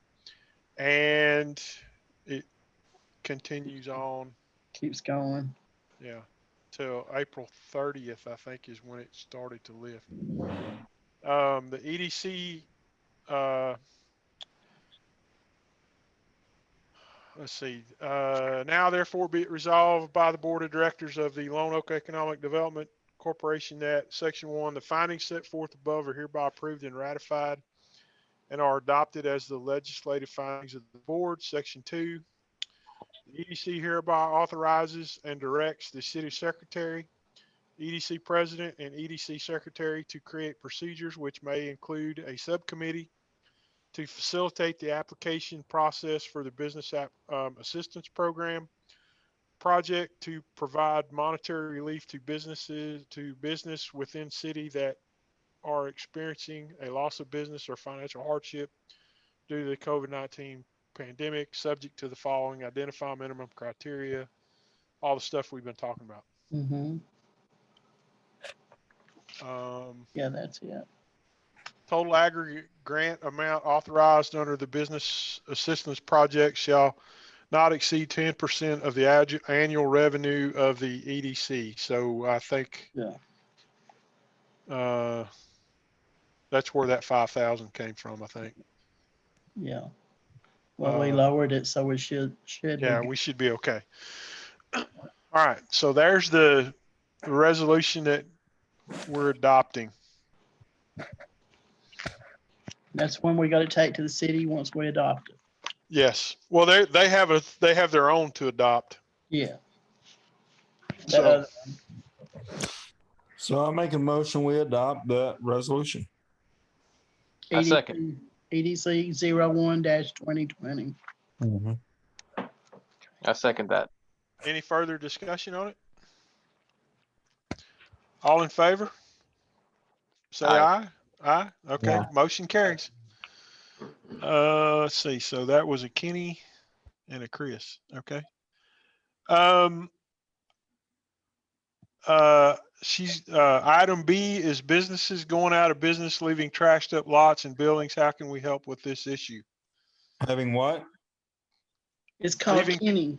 We need Leaving help. trashed up lots and buildings, how can we help with this issue? Who's this? Uh, The dollar store. it was Kiddo. He was talking about how that all the businesses, when they leave, they're leaving it trashed. You know, they just throw stuff everywhere. So, and his concern was if the coffee shop doesn't do anything and they threw all, Oh, all that okay. paddock block out there and stuff like that, Right. they made it worse essentially, and possibly our new Mexican food restaurant and their rattle can paint job. Right. Well, see, Wes, there's this book that we're trying to get passed that'll stop all of that stuff. You keep using my name in vain on that, and I'm not the holdup. Well, okay. Well, help me get through the holdup. Okay. Help me help you help the city. No, I talked to Kiddo the other day about the coffee shop, and I guess the coffee shop is I'm guessing it's a bust because they can't come to an agreement. I guess what they did is they counted the cost. They built like in the scripture says, they counted built the tower before they counted the cost. They didn't have enough money to finish it. So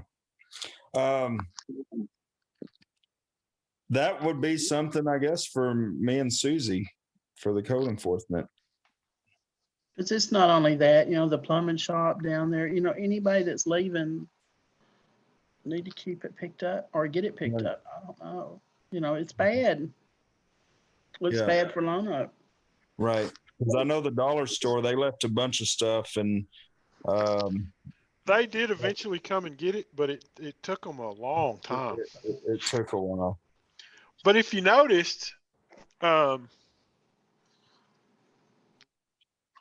even with when they, even with the new store, I think they just recently mowed the grass. Yeah. So I don't know if that was I kind of gave them benefit of the doubt that the management that was in place and set up all that lawn mowing stuff in the old location was not the same management when they moved. I mean, the transition from the old location to the new location, it's the same management group, but they're not the ones that set up the mowing and stuff. So I'm wondering if when they Is Larry change mowing it? location, huh? And Larry mowing it? I don't know who did it. Oh, okay. Because I know it was high and I came in one day and it was all cut because I was actually, Yeah. they were on my agenda to go speak with and say, hey, Well, we're going to get this cut. and I was kind of thinking that, was it something that when they moved, it was one of those little tick boxes on the to-do list that just didn't get done? I don't know. Right. So, All right. and that's kind of what I was thinking because, they had all those carts and stuff and boxes and crates that were outside Right. for like a month and a half. And then they disappeared in like 2 days. Right. So I don't know. I don't know what the deal was. I don't know that there's much we can do. I think we have to address it in a case by case basis. The old plumbing shop, that building down there that's just inside the city. I think that's something we could go to the real estate company about that's fronting it. It's awful looking. Because I think Wes, that's, is it our job or is it the city's job? well, it's the city's job. Yeah. It's my job. It's mine and Susan's job. So, but I think it's something, that's where I think it's something that it probably has to be discussed on a case by case basis. Now, with all that said, I will say that Joe put out a memo that the code enforcement was going to be relaxed, I guess is a good way to put it, during this COVID-19 stuff, during the lockdown stuff. he actually even had the officers not, probably shouldn't tell you all this because now you're going to go speeding through town. But he actually had the officers, telling them unless somebody's really being bad, don't, try not to pull anybody over. Because he didn't want them to be I in a think they position. only did like either 6 or 12 tickets last month. It's something like that. And they've done 20 something already this month. So it's, Picking Anyway. up. so I think that's something we suggest that the city put on their agenda for next month, for this Okay. month. And I'll do that. I'll give that to Kathy. Thank you. We've already talked about the residential stuff. The budget, we need to start thinking about our budget for next year. Which reminds me, Chris, I've got a report. There's a report that needs to be turned in by the 15th or 16th. I will probably come up here tomorrow, and I had talked to Susie about it before. It's a franchise tax report. Okay. We don't pay a franchise tax, so I think I asked her 2 months ago, is this the same report that we did last year that we just put zeros on the form and submitted it? And she said yes. And I started to do it from home the other day, and I thought, no, I don't want to do it from my work computer because if something bad happens, they're going to come and take it. And I don't want to do that. So I'll get with her and see how we want to do it. Okay. So, I do have one thing because Keith is here today. We had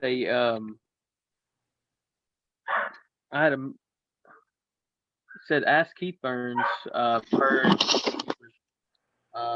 we paid the $125 for the Lone Oak the Greenville Chamber of Commerce, and it said already paid on 12/30 of 19, check number 9409, City of Lone Oak General Fund account.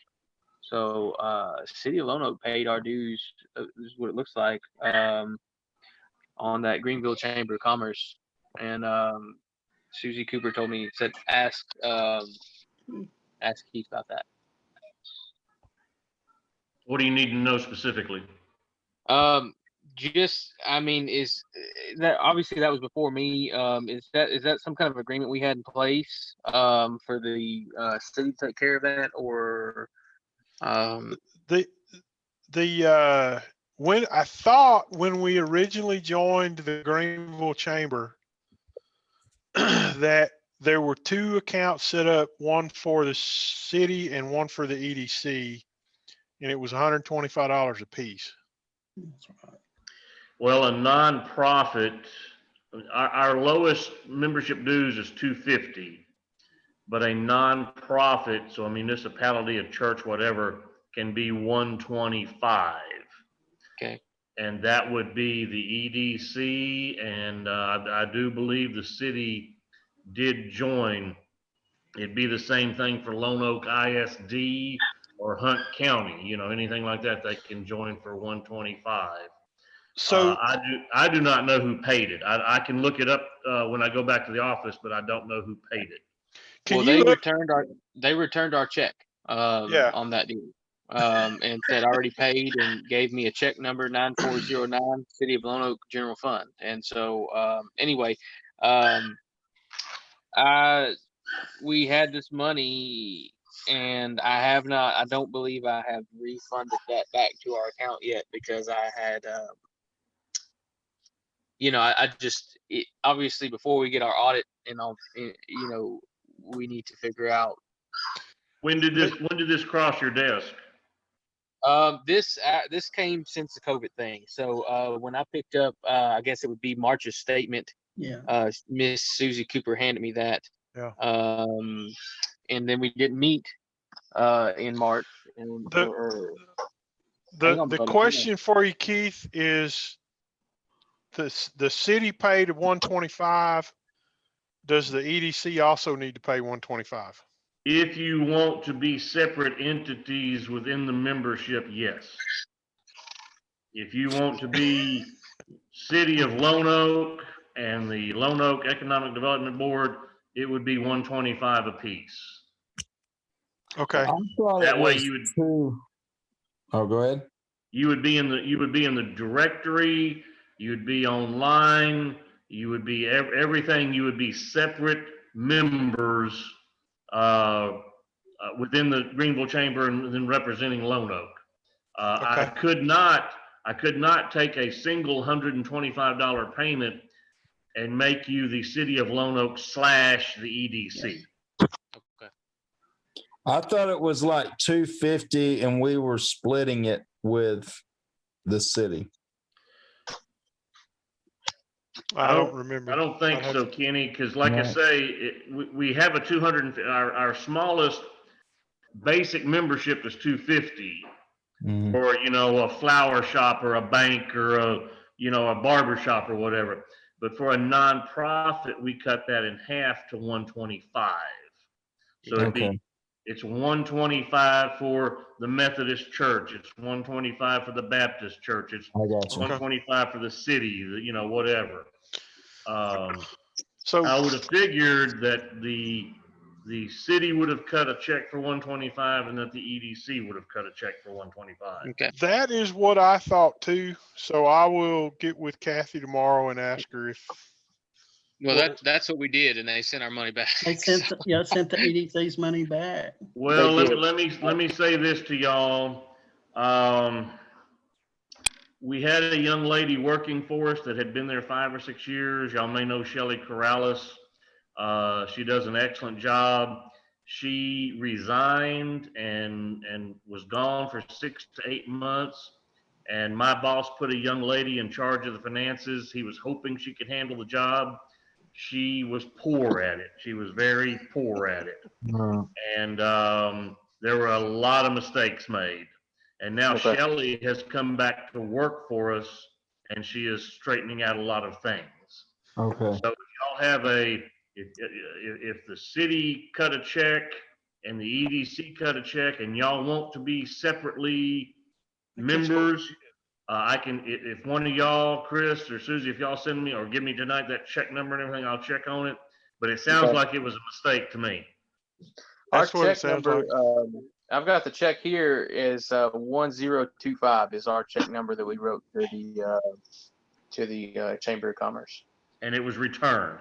Yes. It is returned. They haven't voided it, so it's still a good check. I think if we want to go that route, and which I would imagine we would, because they billed us, and and I paid our bill, I would imagine we want to do that. We want to be represented, as separate Mhm. entities. Yeah. Chris, what is the phone number I can reach you at? It's going to be 903-453-1221. All right, I'm Just not realized that necessarily going into the office tomorrow, but I can get it checked out. And as Okay. far as y'all know, is everything okay with the city? Yeah, Yeah.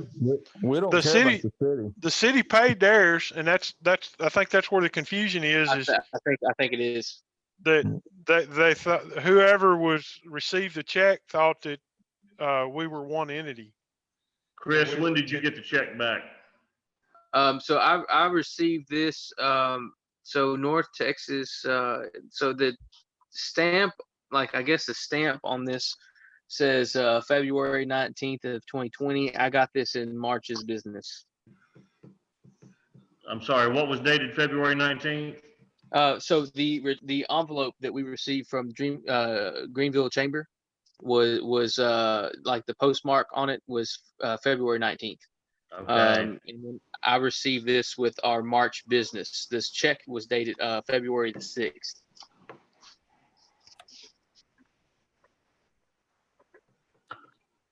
We Is just that don't want y'all to send us to collections or anything. Trying to keep this thing. We can't afford late fees. Unfortunately, we had a lot of mistakes there, so I'm gonna assume that's what it was. Chris, I'll call you tomorrow about it. Okay. Okay. I was gonna say if I don't know about, I ain't gonna speak for anybody else, but if Keith, if you find out that it was returned by mistake, Chris, if you want to either put it back in the mail to them or cut them another check, just handle it. Make it Okay. Okay. right. We can do that. We'll get it handled at this end. Okay. Okay. Thank you. Not like reflection and suggestion for future bids and projects for the EDC. Okay, that was me. In the past, we have found we've made some mistakes on our projects that we've not set a time frame when it needs to be completed. For instance, I would just like to have some thorns and roses where we need to do better in the future, because we live and learn. And I know we've had the COVID issue and everything, but and I'm not saying anything, but we just need to better in the future. Yeah. So we need to make them accountable when they say they're going to get something done, or if they're not going to give us a bid, hey, we need to do somebody else. I mean, Right. we need to have a time frame, 60, 90 days out. If it's not done, we need to tell them goodbye and get somebody else. I mean, that's just Okay. me. I guess I'm ornery, but anyway, because they shouldn't treat people that way. Cities. When people call me for bids, a lot of times they give us a time frame. Hey, I need a bid by next week. Yeah. Well, with us, we need a bid by our next meeting date. Okay. And then if it's a holdup on our end, we always call and say, hey, is our bid still good? Is that bid still good?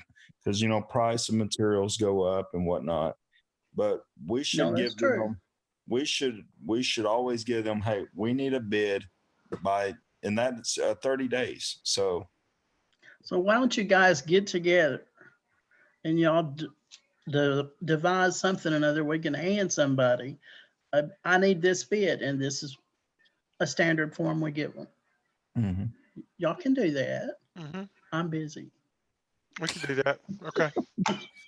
No, really. I mean, because I just saw, it's very frustrating whenever, and it's our fault.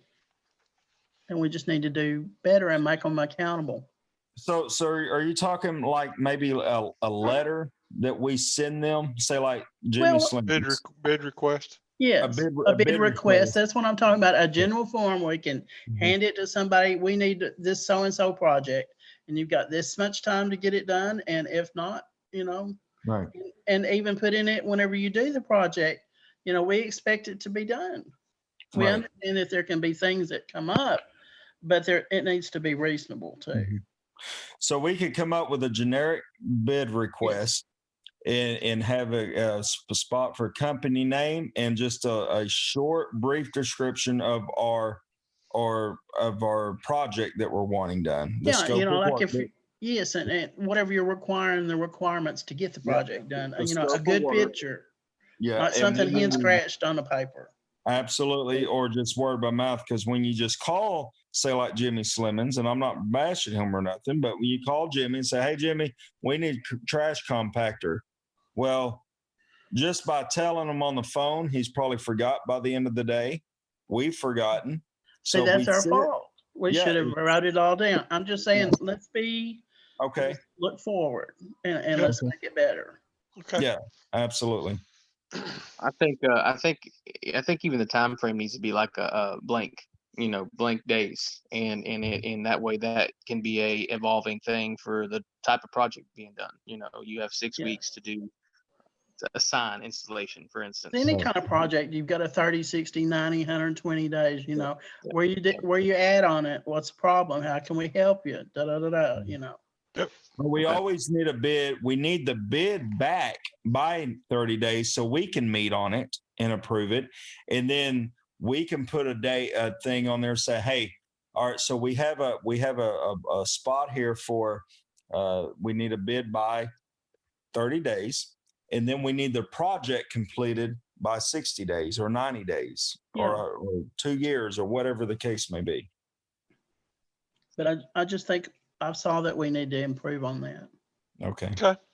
Good stuff. I agree. Anything else?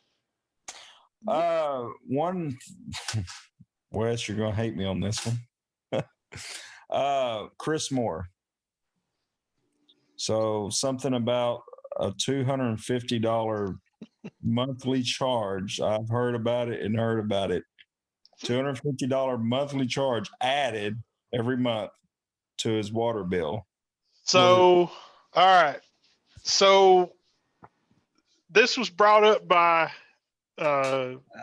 somebody that hangs out at City Hall a little bit Mm-hmm. about a year ago. The suggestion was the city, not just the EDC, but the general fund as well, is missing out on a significant amount of money from businesses, not just one, but several, that are outside the city limits that only have a water bill. The only revenue the city gets from those businesses is a utility bill.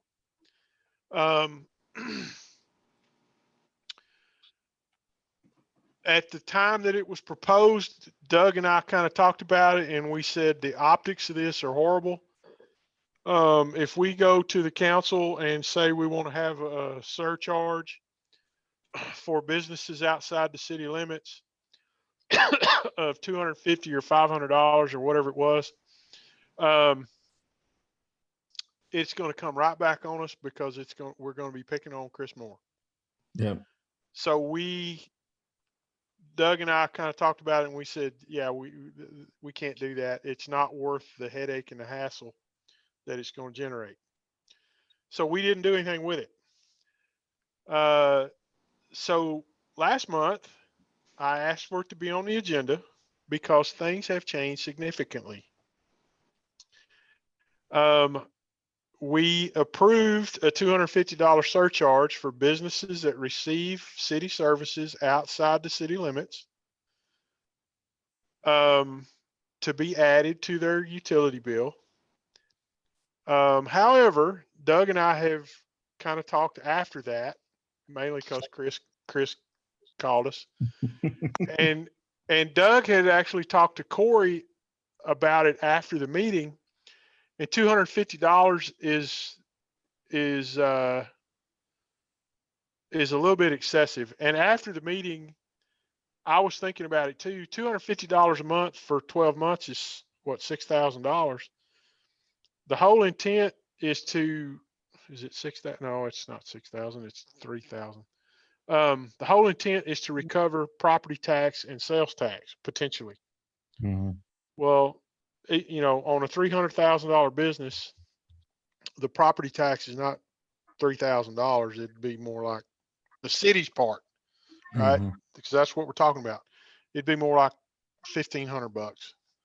So that 250 is probably, it's on the agenda for the next meeting to go back and revisit that, because that amount of money is too much. I told Doug maybe 250 a quarter.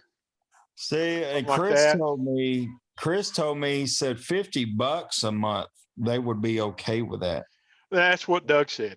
And he said, but 250, he said, that's absurd. And I think it is too. Well, I think it is too, but for one, they're not refusing to annex in. They said they would annex in tomorrow if they could. If they could, yeah. And that's But part of the hang up too with when it was first brought up about not doing anything with it, a year ago, is even if Chris asked us to annex him in, we couldn't, because his property doesn't adjoin the city. Right. Now, today, that surcharge, it's if it stays in place, it's probably going to be several months before it actually is started to be collected. Now, like I said, things have changed significantly. One of the things that we have been made aware of, and I don't know if we've talked about this, John Smith's group, Tony and them, they're actively looking for properties that they can purchase. So one of the properties that they looked at was, there's several acres just past the school that was owned by Brookshire's Holding Company, whatever it is. Yeah. And that property, we were told last year, was up for sale. So whoever in the office over there in McKinney contacted Brookshire's to see what the price was. They were informed that that property was no longer for sale, that Brookshire's has pulled it off the market. So you could assume that because it'd been on the market for 2 years or something and they didn't have any takers on it, that they just pulled it off and they're going to wait a little while and put it back up on the market. But that's not what they told them. They told them that it was no longer on their market. So that means don't call back and ask us how much we want for it in 6 months, because, it's not going to be for sale. It kind of sounds like, well, it kind of gives That'd you be the nice. impression that at some point they might be doing something in the near future. Now, what does that mean? Is that next year, 5 years, 10 years? I don't Right. know. Are they just tired of people calling about it? Well, you'd think they would have sold it if Yeah. they were really interested in selling it. Right. So that's a big change. And Chris had got a big for sale sign in front of his restaurant, so it ain't like it's his problem anyway. Right. I guess he felt like he was singled out because the only two is Pool Do Trailers Yeah. and Chris. Yeah. And I can't wait till Doug goes over there and tells James Hogue he's got to pay money to the city. Yeah, that's not gonna. I think the city would pretty much be shooting themselves in the foot by doing all that. Well, I could see if it was a new business coming in, just say, hey, it's going to be a $75 surcharge because you're not in the city or whatever. and see, this is the other point of contention. If it's a business that's outside the city but can't be annexed, Mm-hmm. then it's not the property owner's fault. Right. So, but we have to figure out a way to be able to get them annexed. But then the other side of that coin is once we get to 1,000, it's all goes away anyway because we can annex them then. Right. But Chris is not refusing to annex. I know. Yeah. I don't know. I just wanted to clear that up because I mean, that was the first thing that we was told. When he and I were talking, when he found out and he called me and said that it was my fault, and it was my fault. I did put it on the agenda and I made the motion and everything. The thing that I cannot explain is why the city didn't pursue annexation of the street so that we could annex him sooner before that legislature took that away from us. Because even Gordon brought that up. Yeah. I can't answer that. I don't know. Yeah. So, the last thing I want to mention to y'all is if you haven't had a chance to see the Civic Center since Kathy and Susie have been busy little beavers over there, It's nice. you should go take a look because it is going to be one gorgeous building when they're done. Is it the convention center? It's going to be the Kenny Lovett Convention Center. Yes, sir. Heck yeah, that's what I'm talking about. I thought we agreed on the Conrad Bishop. Conrad Bishop. No, Conrad's name's going on the whorehouse. Sorry, Susie. The Conrad Center. This is live on YouTube. Conrad's over there. He's looking at you like this. What? Oh man. He just needs that COVID loan, he says. He's wanting to start a goat business, and I told him no. If he opens up a house like that, I'll help donate to his payroll. Another thing I wanted to add, and so 513, the house on 513 is getting cleaned up. We've been on it, and from what I've been told, that it's probably going to go up for tax auction. on this game. Okay. Because the taxes have not been paid in 3 or 4 years on it. I think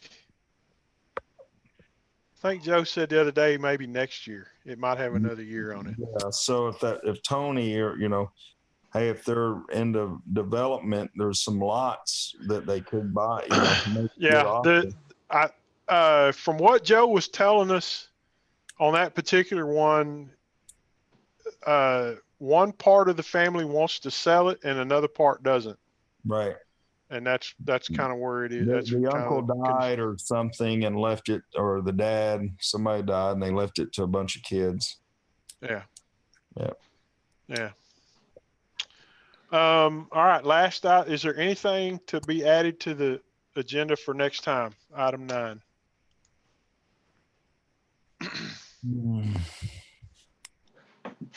If you think of anything, send Susie an email. Okay. And item 10 is meeting adjourned. I agree. Me too. I agree. I ain't had supper yet. What? No, me neither. I got off the Meeting- lawnmower. Meeting adjourned then at 9:26. We didn't beat the city council. Their meeting was 55 minutes or something last month. Oh my Mhm. word. And that meeting's next Tuesday, right? Yes, sir. I will be in Jacksonville, Florida. And I think it's planned to be another Like this one. video Zoom. meeting. Yeah. Oh, okay. So I Then need to get can- my packet ready to send to the city council. Yes. Yeah. Is it on Zoom as well, Wes? What Doug is doing is he is inviting the city council, and then if you want to view it, you can view it on YouTube. I couldn't find it last time on YouTube. Is it- What he hasn't done, and I'm going to ask him tomorrow, is how we pull it, how we post it so it can be viewed later, if that's what we intend to do. Well, it's got to be posted live. It is. It's Yeah, streaming. okay. It's about a 10 or 15 second delay. Okay. Is somebody taking comments on there? I mean, like, how do we give our report? Like, if I'm not there, how do I give my report? If you're not here, well, if you're not going to, what he's doing is, I guess give committee- the report. yeah, the committee reports, you send everything to Kathy. Oh, okay. You send everything to Kathy, and then what we did last time, she sent out, you send everything to Kathy by Friday. She posted in the packet for the meeting on Tuesday.